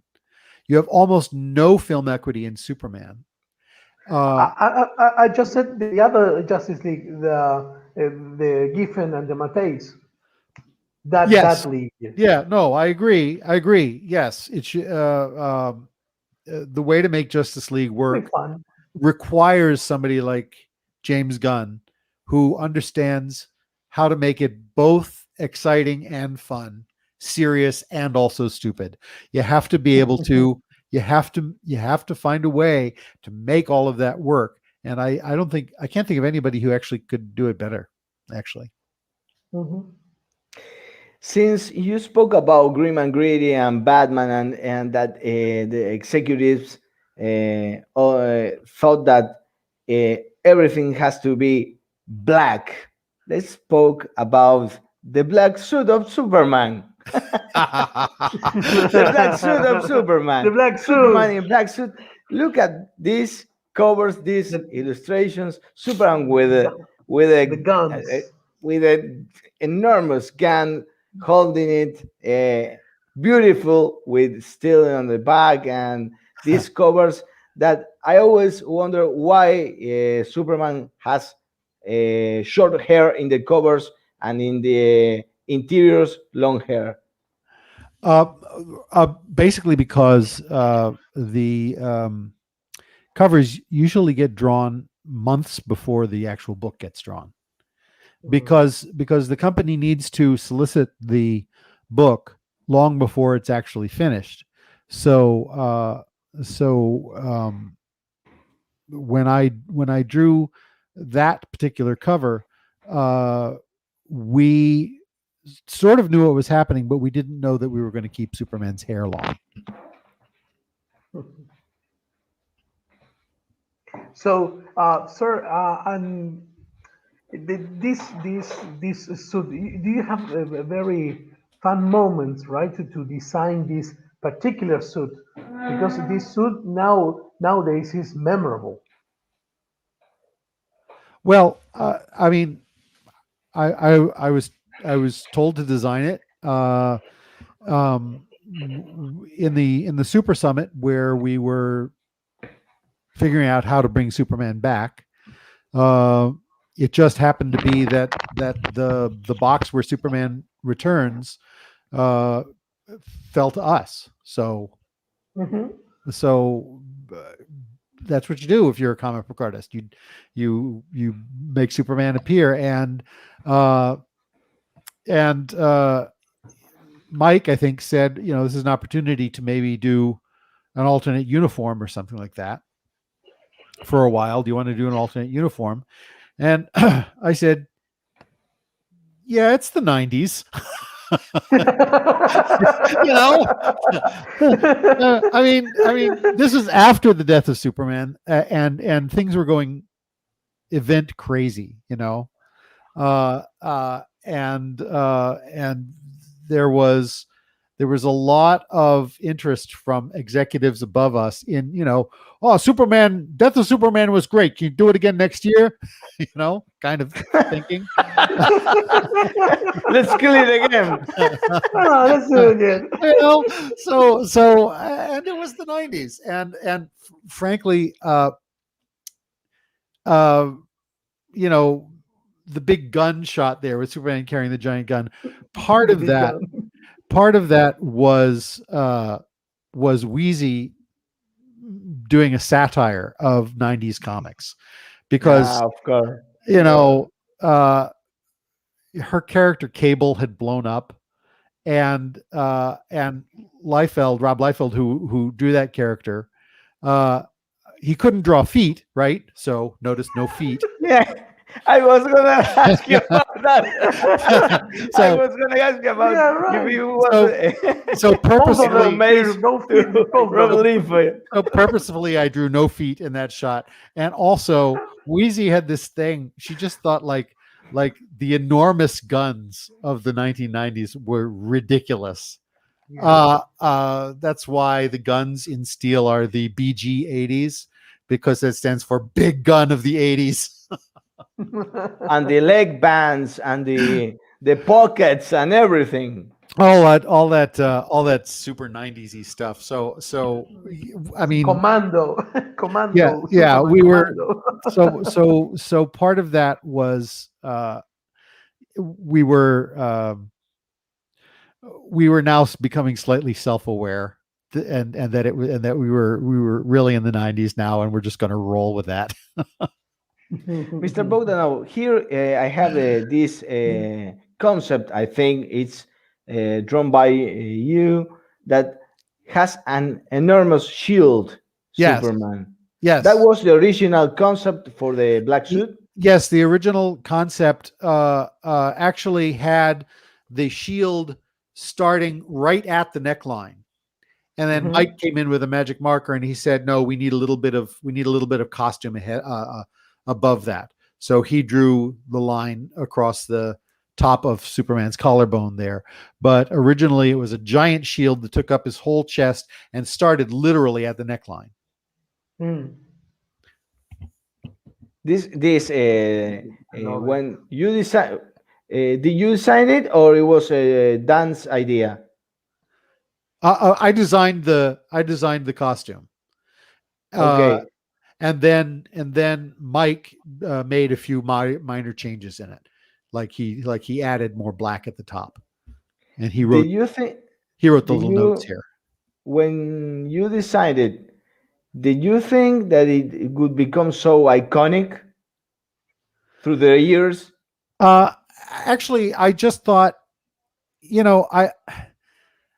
I worked at Marvel, the only times I ever got to draw Spider-Man, most of the time, was when he was wearing his black symbiote suit. So that was a thing. That was a thing of the 1980s, and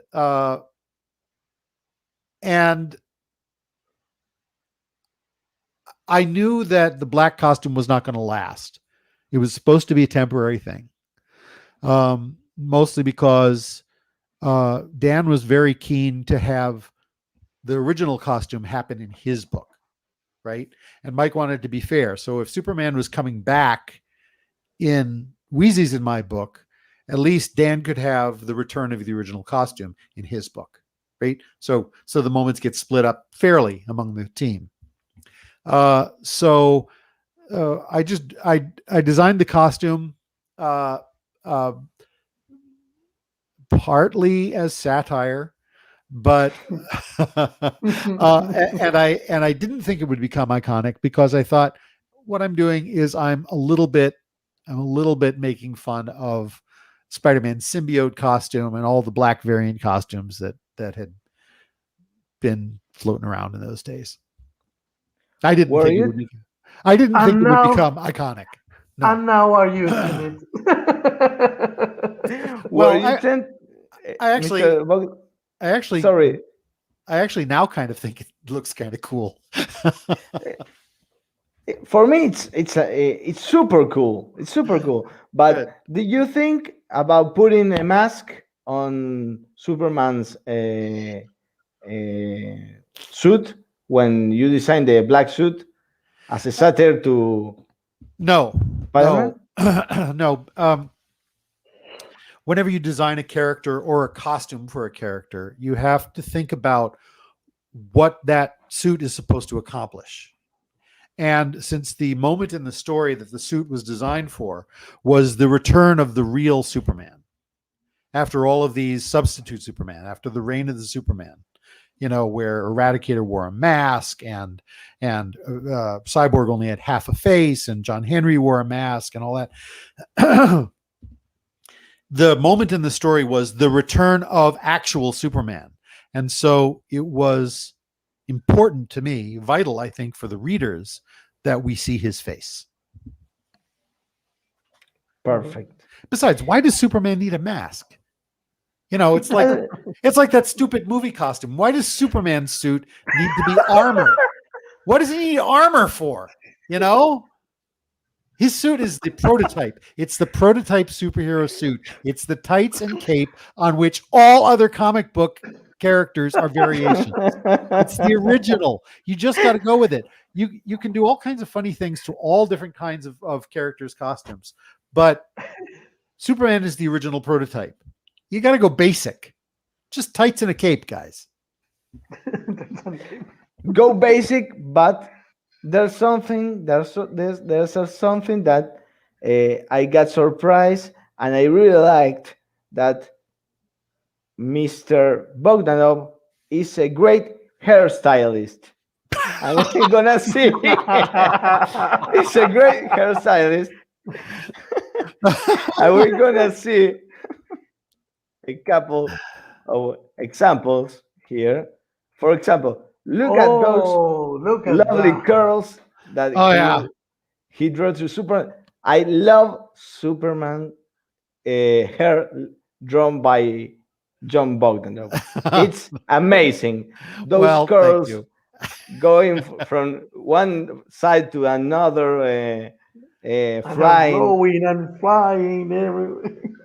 And how did you come up with this thing of the curl hair? Because I think it was last week that in Twitter Dan retweeted a thread about if it was a long hair or they were mullets. And for me, it was so well. It was always a long hair. What It was do you always just think? long hair. Yeah. What I mean, the super mullet is really that's what fans who are making fun of the long hair called it. The super mullet. And that's fine if they want to call it a mullet, but it's not technically a mullet. A mullet is short in front and long in back. It's different. Exactly. The way I drew Superman's hair based on the way based on Tarzan's hair, actually. Oh, By who's the artist I'm thinking of? Where's my brain? yeah. The guy who used to draw Tarzan for Gold Key Comics back in the 60s and drew the newspaper strip.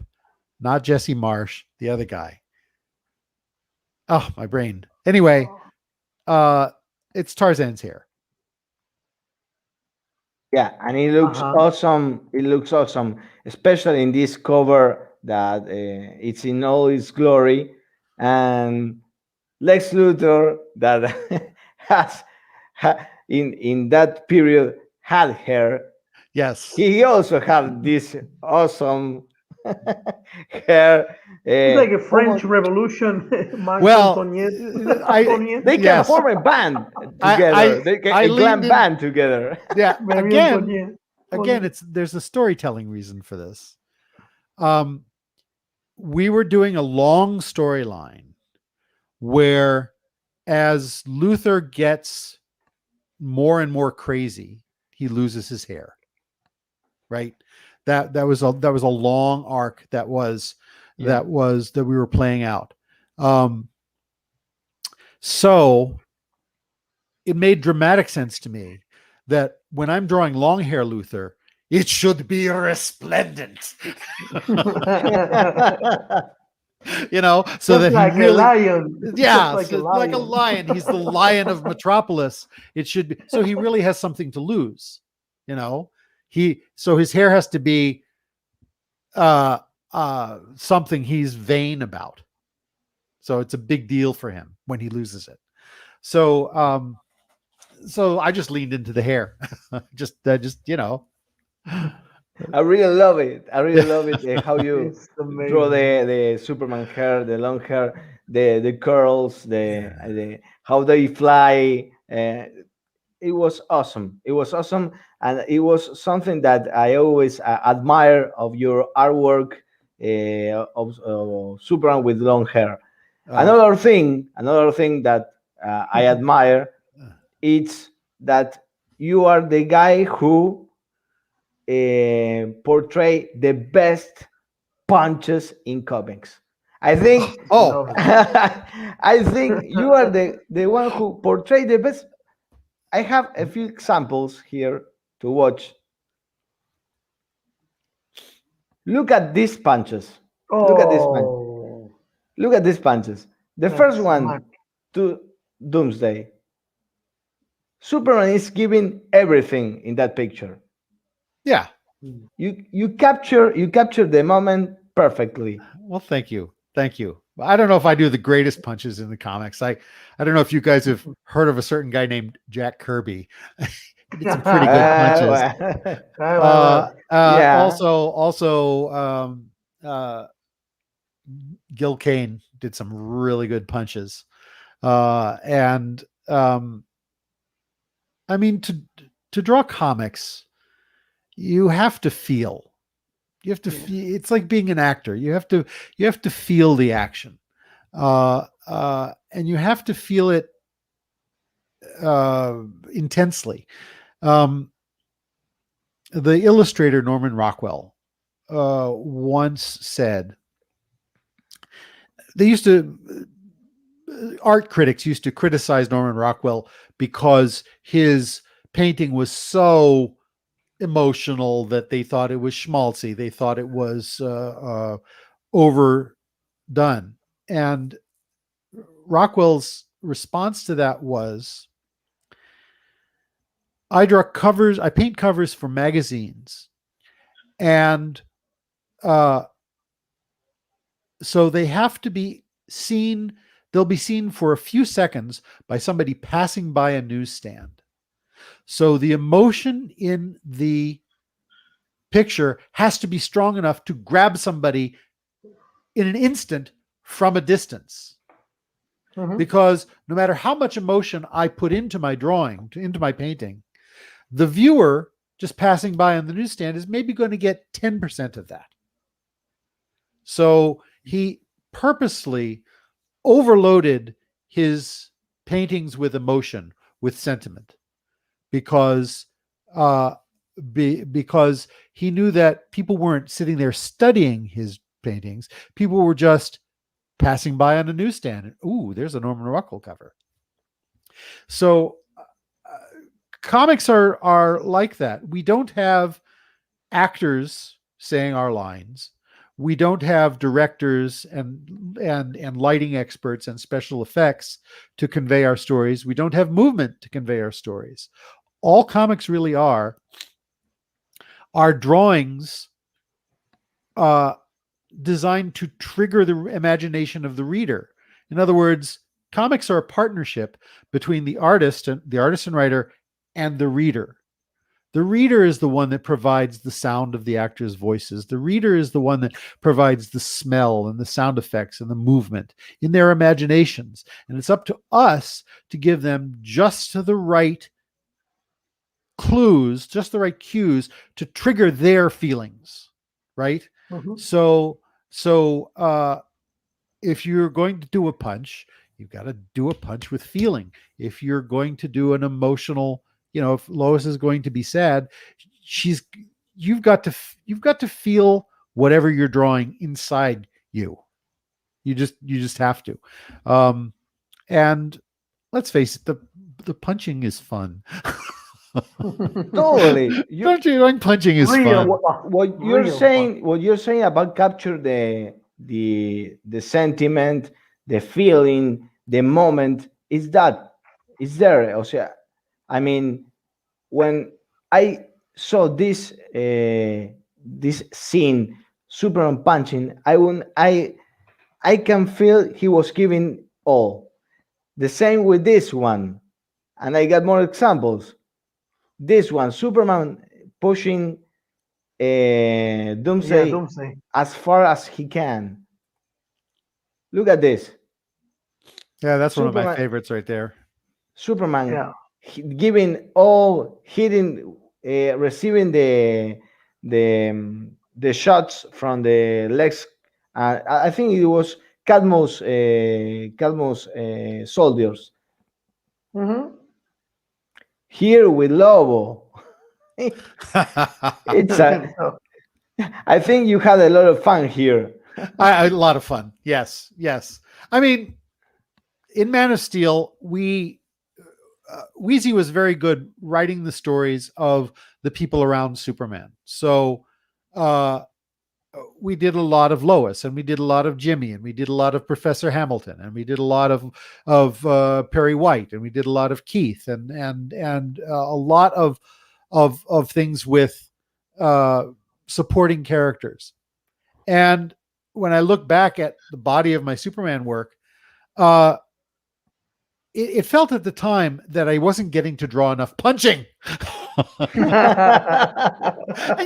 when you're a kid and you're just learning to draw, the punching is fun. So I when I did get a chance to draw punching, I gave it everything. I gave it everything 8-year-old me would have wanted.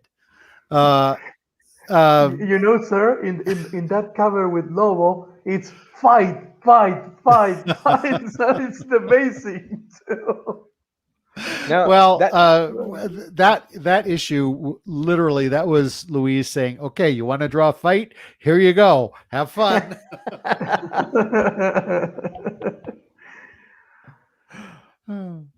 there you are, another one with Bibo, and this one is Still. one of my favorites also. Oh, Still punching through eradicator's gases. It's incredible. It's incredible. right. You nail it. Well, You nail it pretty well. Again, we need credit to the greats who came before me, because if you zoom in and look at Eradicator's mouth, that's a Neil Adams mouth. One of Exactly. Neil Adams used to draw, when Neil Adams used to draw punches, he had this great way of a character would get punched and the character's mouth would go, and spit would fly. Exactly. And so I love drawing the sort of the Neil Adams moment where the you're seeing the face go in slow motion. That was a Neil influence there. See, I stand on the shoulders of giants. Yeah. I assume that those are your influences, and for drawing and your childhood heroes, like you say, Jack Kirby. Neil Adams, Gil Kane, Walter Simonson. These are, these were my gods. Mhm. Yeah. And ending the interview, we got one Easter egg, and what we do with artists, it's show some original artwork, and I speak about if you remember something about it. Okay. The Easter egg we always show to people who work on Superman is the wedding. where they were all invited, and as Ron Friends said in its in the interview, it was a lovely service. They all ate well, and here you are with your son. Oh yeah, no, we're all in there. Look, this was Dan making a bookend to our era, because in Funeral for a Friend, at the start of the whole explosion of the death of Superman, I had drawn Superman's funeral, and in the audience is everybody, not just DC characters, but everybody on the superhero team, including, our son Kal-El and my wife Judy and Walter and Louise and Roger Stern and Jerry Ordway and Dan and Dennis Janke and Mike. Everybody was in the crowd in the double page splash from Funeral for a Friend. So since in many ways this scene in the wedding is like the closing of our era, the end of our time, Dan decided to do the same thing. And so the team that was currently on the books, he drew into the story, with, of course, him up front, Dan right there in front. But I think it's kind of a nice, I think it's a nice sort of curtain call for us all. It's amazing because every you drew, but they drew everything there, and it's a happy moment. You being in the saddest moment, and now you're in the happiest. I know it's one of the reasons I admire Dan is that Dan, how do I put this? Dan thinks a little bit like an executive. In other words, many of us are just trying to do the best job with what we have in front of us. Dan has the ability also to think about the things like the sales or where we are in the overall arc, what the historic moment is, so he had the sense to say, well, this is like a curtain call for our era on Superman. And I think that doing that and having it be a happy moment, the opposite of the funeral, really is sort of our happy ending as the Superman team of that era. It's such a nice tribute and such a nice gesture to close and a beautiful time you spend as a team working on Superman. That it's lovely. It's lovely. I really like it. Death of Superman started. We killed Superman because they wouldn't let us do the wedding. And then years later, we came around to the moment where we finally got to do the wedding. And so that was the end. Mm-hmm. You mentioned Dennis Yankee, that it was your inker. Yes, there he is right there. It's right there around. And how was working with Dennis? Dennis is a friend and a very talented artist. And he lived not far from me in Maine. So we actually got to work together sometimes. But Dennis and I are very different artists. And we spent our 8 years together trying to adapt to make the marriage work. And sometimes it did, and sometimes it didn't. I would,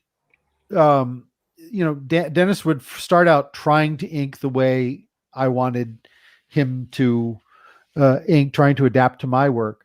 And then when I saw what he could do and then what he wasn't so good at, I would try and change my style a little bit to take advantage. And so we did this dance, and over the course of my time on the book, my style changed a lot.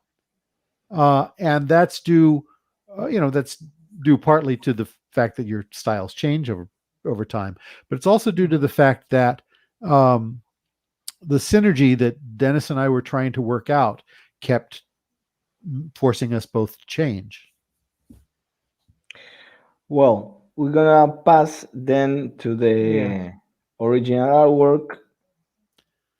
Here we got the first pair of Doomsday Punching, and some of the pages from, I think it's Superman Alien.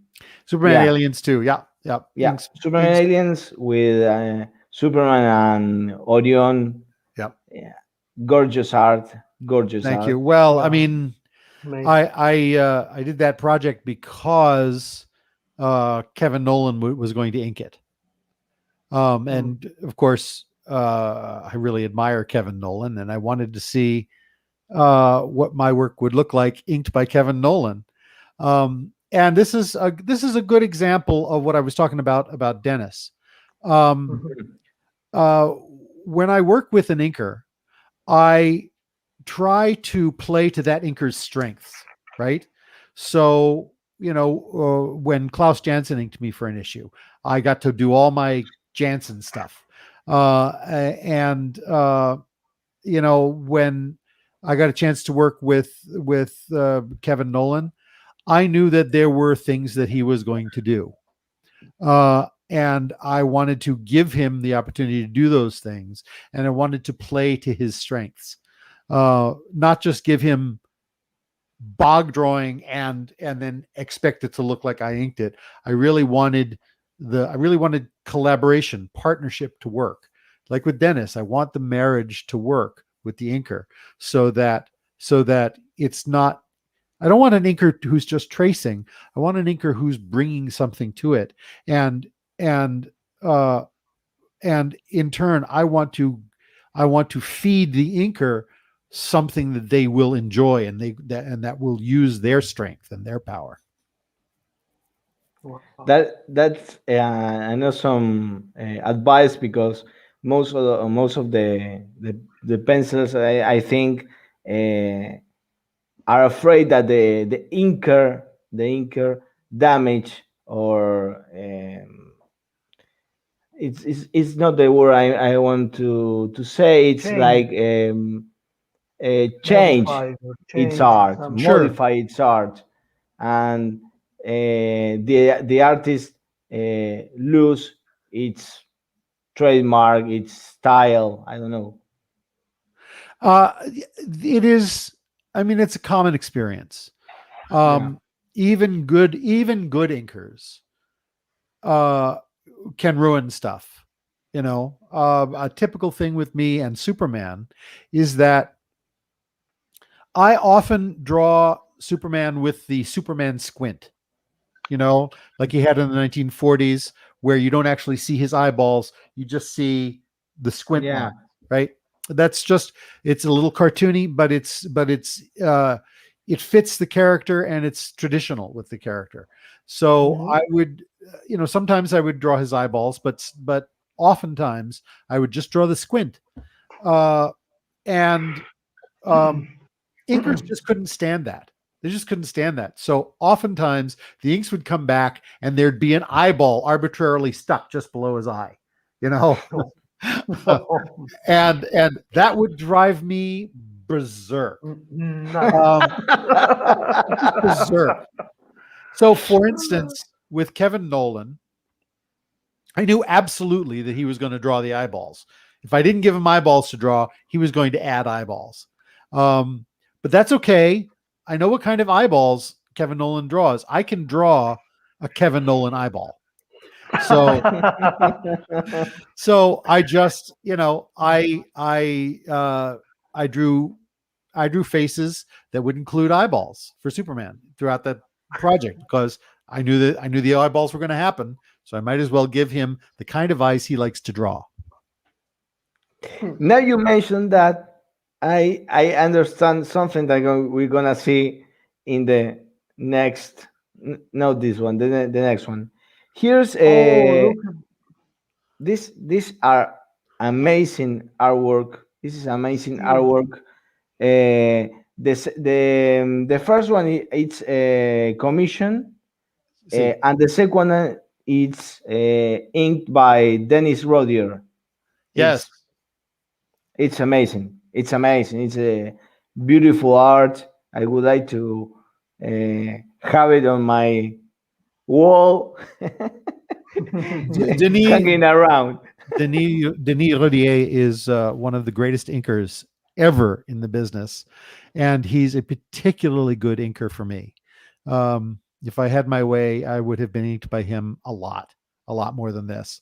I was really excited when he inked this. It came out looking exactly right, and I just think that, I mean, he's a very adaptable inker. He can do very crisp, very realistic stuff over Jackson Geiss. But with me, he understands the power of the line and the mass and the volume. So yeah, Denis is a great master. It's strange to me that he is not more recognized, because Denis' work is outstanding. There have been inkers in this business that are huge in my estimation, that for some reason never really got the attention that they deserved. And I think that that's or the credit, or the credit. or the credit they deserved. Mhm. And I think that's because they if the inker does a good job, all the credit goes to the penciler. If the inker does a bad job, the inker might get blamed. But if the inker does a really good job, it's just, they won't think about Denis Rodier's inks. They'll think about, John Bogdanove's pencils. It's a great page by John Bogdanove. But really, I mean, I've never had a page inked better than that. It's just wonderful. It's just wonderful. It's So amazing. first It's one, amazing. the first one.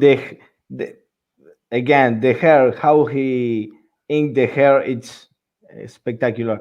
I always watch some videos. I don't know if you have the chance, Mr. Bogdanov, to watch some of the inking videos he uploads on his account or Facebook. It's amazing. It's Who, Denis is? yeah, yeah, You actually get to see him ink? yeah. He's he uploads some videos inking recent work, and it's amazing. It's amazing. Man.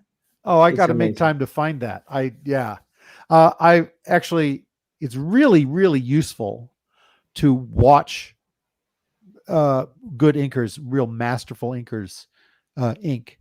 So I will definitely look those up. Yeah. Yeah, he Denis has an Instagram account, and I think also that he has a Facebook account, and I always watch it on Facebook, but because it's incredible. Also, Glenn Whitmore, also it's another one. Glenn has been doing coloring or inking videos. Coloring. Coloring. He's doing the two things. He's inking and then coloring the art. Oh, God, I'd love to see that. Yeah, it's actually Glenn has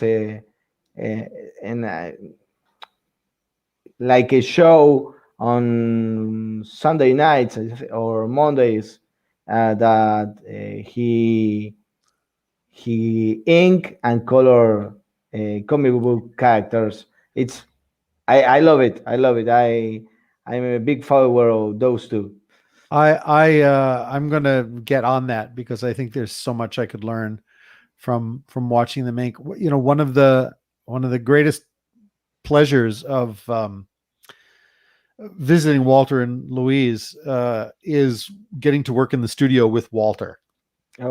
But and it's, imagine getting to work in the studio with one of the great gods of the business in the whole history of comics. And he's just Walter. He's just your friend. But he will pick up the pen and I will not be able to work. I just have to watch him. I have to watch how the little micro movements he makes with his fingers as he draws freehands this incredibly long, smooth arc. Just the level of draftsmanship and the fine motor control involved in generating inks that Walter Simonson does on his own work or that Denis Rodier does on anybody is it's just startling. It's just breathtaking. And to be able to actually see it in person is incredibly, I learn something every single time. So I think going to see Denis' videos are going to help me be a better artist. We're gonna move along. Here's another good punch. See what I tell you, Mr. Bogdan. You do the greatest punch I ever seen. Look at that. Look at that. That punch. It's amazing. It's amazing. Have you ever been in a fight? Yeah. Yes. I don't advocate fighting. I try not to be in fights. It's been a long time since I've been in a fight, but I do know what it is to be in a fight. And I want my fight scenes to feel like a real fight when you're winning. So for this one, I wanted to feel, particularly with Doomsday, and there are a couple of times I drew Superman punching Doomsday, where I really what you wanted to feel is the shock of the punch going up his arm, from the impact. It's like hitting a brick wall. So I wanted to feel that shock. One of the few times I've ever actually had to hit somebody. I landed a really good punch, and it ended the fight, but I felt it right up into my shoulder. I felt the shock go zoom up my arm and into my shoulder, that's the feeling of really landing the punch, and I really wanted to capture that there. And honest to God, I hope I never get into another fight in my life. It's good to quit while you're ahead.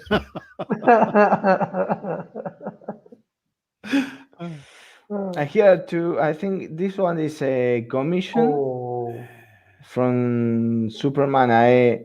Superman winning over Doomsday. This is a cover. On the left is a cover. What cover of what issue? Do you remember, Mr. Bogdanove? Let me lean out of the camera and see if I can figure it out. It's Action Comics. Looks like 902. Is that it? Action Comics. Looks like Action Comics 902 cover. Okay. Drawn in. Is that 2013? 2014? What is that? Action Comics 902. Yeah, 902. Sorry to be out of camera, guys. And 2011. 2011. Okay. All right. So it's incredible. Here on the right, it's the one that I said that it has some writings on the borders that I love. I love this kind of pages where the artist and the writer communicates and the inker communicates. It's amazing. And what does it say? This the lower part, it says, "Dear Chuck, Lyra is Orion's best friend. Almost his brother. Almost his better, I think it says. Yeah, brother. Almost his brother. Almost his brother. It might be more appropriate. Might be more appropriate to have him say Barda's line in the last panel, expressing confidence in Orion, whether Barda's, I don't know, was lived mostly in Earth and Apocalypse. She doesn't. I think it's no. She doesn't know Orion nearly as well as Lyra does, and might be made likely to express doubt in. I don't know. In green, can you perhaps reverse the Lyra's lines and panels 3? Yeah. Buck. So that's just a note to Chuck Dixon, because I always, comics should be a partnership, right? So that was just a note to Chuck about the order of the speech balloons. Because it just seemed better. It just seemed better for Light Ray to.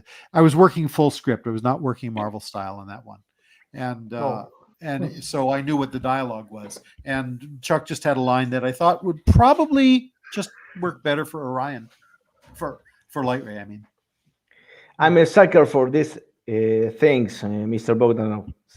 I really love it. I really love it. I understand that. One of the things I love most about Jack Kirby's original art, when you get to see Jack's art, is that it's full of notes in the borders, dialogue bits and stuff like that. So, and I used to love those when I was a kid growing up, and I would see Jack Kirby pages with dialogue written in the corners and the borders. I just thought that's what you did. So So every poor writer that I've ever worked with has gotten my suggestions in the borders. I think you should be saying blah blah blah blah blah. You know, And there's more. There's more here. There's more. It says, "This is my favorite shot of Superman that I ever did." Well, one of them. I finally got it right. One of it them. says. And it's this one. Oh Yeah. it's- You know, I kind of like that one. Yeah. It's awesome. good. It's beautiful. awesome. It's beautiful, and it doesn't have the eyeballs. No, he's doing the squint. But if you look really closely, the eyeballs are in there. Yeah, of course. Oh. Really Of close. course. The eyeballs are in there. I said to Sergio, he looks like Captain Marvel with his small face. He looks small very sort of Yeah. Fleischer-esque. Yes. Yeah, Yes, more and like it's Kurt nice. Swan. I said Kurt more Swan, like Kurt Swan. Kurt Swan's Superman. More classic. Very classic. Yeah. You should when you, I mean, maybe that's not the best Superman figure I ever draw, but when you draw something, if you've done a good job, you should feel like it's your best thing ever, I think. Don't you think? Yeah, of course. Yeah, That's why I love this commentary, because it gives you a lot of insight about this behind the scenes, with the inker, with the writer, with the penciler. and the fun you have there. That's why Yeah, I what- love this. Have you seen, Mr. Bogdanove, the artisan editions where you have this raw art with the pages or with all the annotations? It's beautiful. It's That's beautiful. so good. Yes, I know. Whenever I need a little energy to get working in the morning, I will pull one of those down and look at it looks like original art. And before you know it, I'm 8 years old again. So And here are the big three that you draw for a commission, I think, also. Mhm. Darkseid, Galactus, and Thanos. What's your favorite of the three? The favorite of my three of those, Yes. it depends on the opponent. In other words, one of the measures of a hero is the magnitude of their opponent, Mhm. right? So there are I mean, I love Galactus, but really Galactus should either he's either a Fantastic Four villain or a Squirrel Girl villain. Of course. Yeah. Galactus doesn't work with every character. Galactus works in certain contexts. Likewise, I love Darkseid because he's not only physically powerful, but he's clever. Part of what makes him dangerous is his brain. Thanos is really fun to draw because he's got that sort of Skrull-like chin. But he's kind of an idiot. I mean, he's kind of an idiot. He suffers from a terrible lack of imagination. Universe is too overcrowded, so you just make people disappear. It's inefficient, and it's needlessly harmful. Clearly, he wanted to cause pain. Because if what he wanted to do was reduce the population in the universe, as if the universe could be overpopulated, all you have to do is use the reality stone to lower the birth rate. And within a generation, you'd have a nice stable population. Just lower the birth rate a little bit. Thanos so simple. or use the time gem and go back and Go back kill to when it's less everyone. crowded, sure. But I mean, Yeah, what you're right. trying to do is lower the population, then just Reality. yeah, just lower the birth rate. People could still have all the sex they want. They just fewer of them get pregnant. That's it. That's all you have to do. Thanos, nobody would even know you've done anything. Well, Mr. Bodan, to finish the interview, I'm gonna ask you 3 questions. Okay. One is, what character do uh, you did not have the chance to work on and you would like to? That I never had the chance to work on that I'd like to. Because there's a lot of them that I'd like to go back to. Oh, I'd love to do always more Superman, of course. I'd love to do another Hulk story. I'd love to do more Fantastic Four. Oh. Very much more. I haven't had a chance to do Thor. Oh. And although I would love to do Thor, I mean, I don't know how you can do Thor after Walter Simonson's done Thor. He's kind of like the last, in other words, that's a sandbox I'd like to play in, but you're doomed the minute you try, because if you're drawing Thor, you're going to be compared to Walter Simonson. And that's a fight you can't win. You can ask Tom DeFalco. Tom DeFalco took over. Yeah. Thor's. It's a losing battle. I'd like to draw Popeye. huh? I'd like to draw Tarzan. Hmm. I think I'd love to draw Luke Cage. I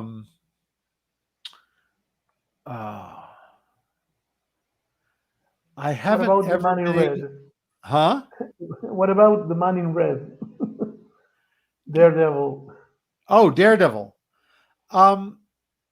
Yeah, I'd like to draw Daredevil. That would be fun. Yeah. I don't know what I have to offer with Daredevil. Again, with Daredevil, there are artists like Frank Miller, like David Mazzucchelli, who almost own the character because their work on that character is so iconic. So it's really hard to follow on Daredevil. A lot of great artists have drawn Batman, so drawing Batman is fine. You're free to do your own style, but with a character like Thor or a character like Daredevil, there is one or two particular artists who you just can't beat. You just can't beat them. So that's tricky. I'd kind of like to do Wonder Woman. Would be fun to do. I think. Wonder Woman. Wonder Woman. Yeah. Here in the chat are saying Flash. Oh yeah. You know what? I'd be good with Flash. I think I like Flash. I like Flash as a character. I think he's a good pairing for Superman. He has a lot in common with Superman. So yeah, I'd love to draw Flash. I never got to draw enough Spider-Man. Really would like to do more Spider-Man. Golly, I don't know. I'd love to hear actually from the people in the chat what characters they think I should draw. The Flash will be excellent. Flash would be fun. Flash, for example. Yeah. Barry Allen or Wally West? I would lean toward Barry Allen. I would want to do classic Barry Allen with Wally West as Kid Flash and Impulse. Right. Here my Impulse would be entirely Humberto Ramos type Impulse. Oh, Humberto Ramos. Wow. Yeah. Here are saying Nick Fury. Oh yeah. Actually, that's a great idea, you guys. Nick Fury would be great. Yep. Nick Fury, like Steranko thing. Well, what I would like the Hasselhoff, the Hasselhoff style. Hasselhoff style. what I really want, no, what I want to do with Nick Fury is I want to do Samuel L. Jackson a la Jim Steranko. So I want to take, Samuel L. Jackson and put him in that sort of groovy 60s kind of super spy thing, with the cool bachelor pads and the cool machinery and Hydra and Lady Hydra and all that jazz. But with Samuel L. Jackson. I mean, it's the only way you could possibly make Nick Fury cooler. And also in the 70s with Isaac Hayes Shaft theme. Yes. You know me well. Yeah. Yes, that would be so good. That'd be so good. Questions? You can almost hear the music. Perfecto. You can almost hear the music. Yes, I know. I would slap on some funk, some Parliament, and George Clinton, and I would just I would go to town, man. We'd do some groovy Samuel L. Jackson in the 60s. And put any villain like Baron von Strucker. Yes. Something like that. Yep. Or yeah, got to get Cap in there. Got to get Cap in there. Or Viper as the hot chick, the bad girl. Yeah. Lady Hydra, man. She's got to get in Hydra. there. Yeah. It will be awesome. Oh, that would be so fun. Well, Mr. Bogdanove, I would do that for free. That'd be so much fun. It would be awesome. It would be awesome to see some of your work on that characters. Yep. What if? What if? A what if? A what if? What if? What if? A what if? It would be awesome. It would be awesome. Well, Mr. Bogdanove, we're gonna finish the interview.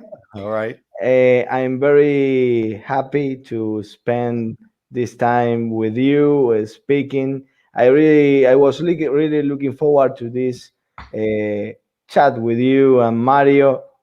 That he always helps me with the interviews, and I'm very happy to trying to get the Superman team together by one. We already have Jerry Orway.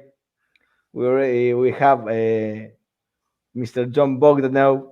We're going for Mike Carling. We're going for Dan Jurgens. And Louise Simonson. And the rest. Everyone. Whitmore, Yankee. It'd be great to get everybody together. It would be able. Yeah. Of course, it would be like one of those terrible Zoom meetings, though, where you can't hear what anybody's saying. Yeah, it would be. Thank you very much. This was, the geeking out about what I'd like to draw sometime, what characters to draw. That was really fun. I enjoyed that. Sir, we know that you came to Chile a few years ago. Mm-hmm. So Santiago. You can come to Argentina. Oh, I'd love to go to Buenos Aires. Please. That would be so much fun. A good asado. We're going to expect you with a big asado, big barbecue. A big barbecue. On our own. That would be so great. That would be great. Thank you. Mucho gusto. Well, Mr. Bogdanove, we're going to say goodbye to the chat. Please don't go. Okay. Gente, muchísimas gracias. Damos por finalizar esta entrevista with the greatest John Bogdanove. Gracias por estar ahí, gracias por el apoyo, gracias por estar ahí. Gracias Mario por acompañarme como siempre. No, por favor. Y gracias por apoyar. Dejen sus likes, suscríbanse al canal y nos estamos viendo en el próximo entrevista. Tenemos una entrevista. Hay una entrevista antes, el día martes, el 11 de mayo, en el canal de Justicieros del Fandom del Señor, que vamos a ver. Mañana va a haber un teaser. Mañana va a haber un teaser. Así que bueno, nos estamos viendo. Gracias y nos vemos en el próximo video o entrevista en Protagonistas del Cómic. Gracias. Adiós, gracias. Gracias, buenas noches. Thank you, everyone.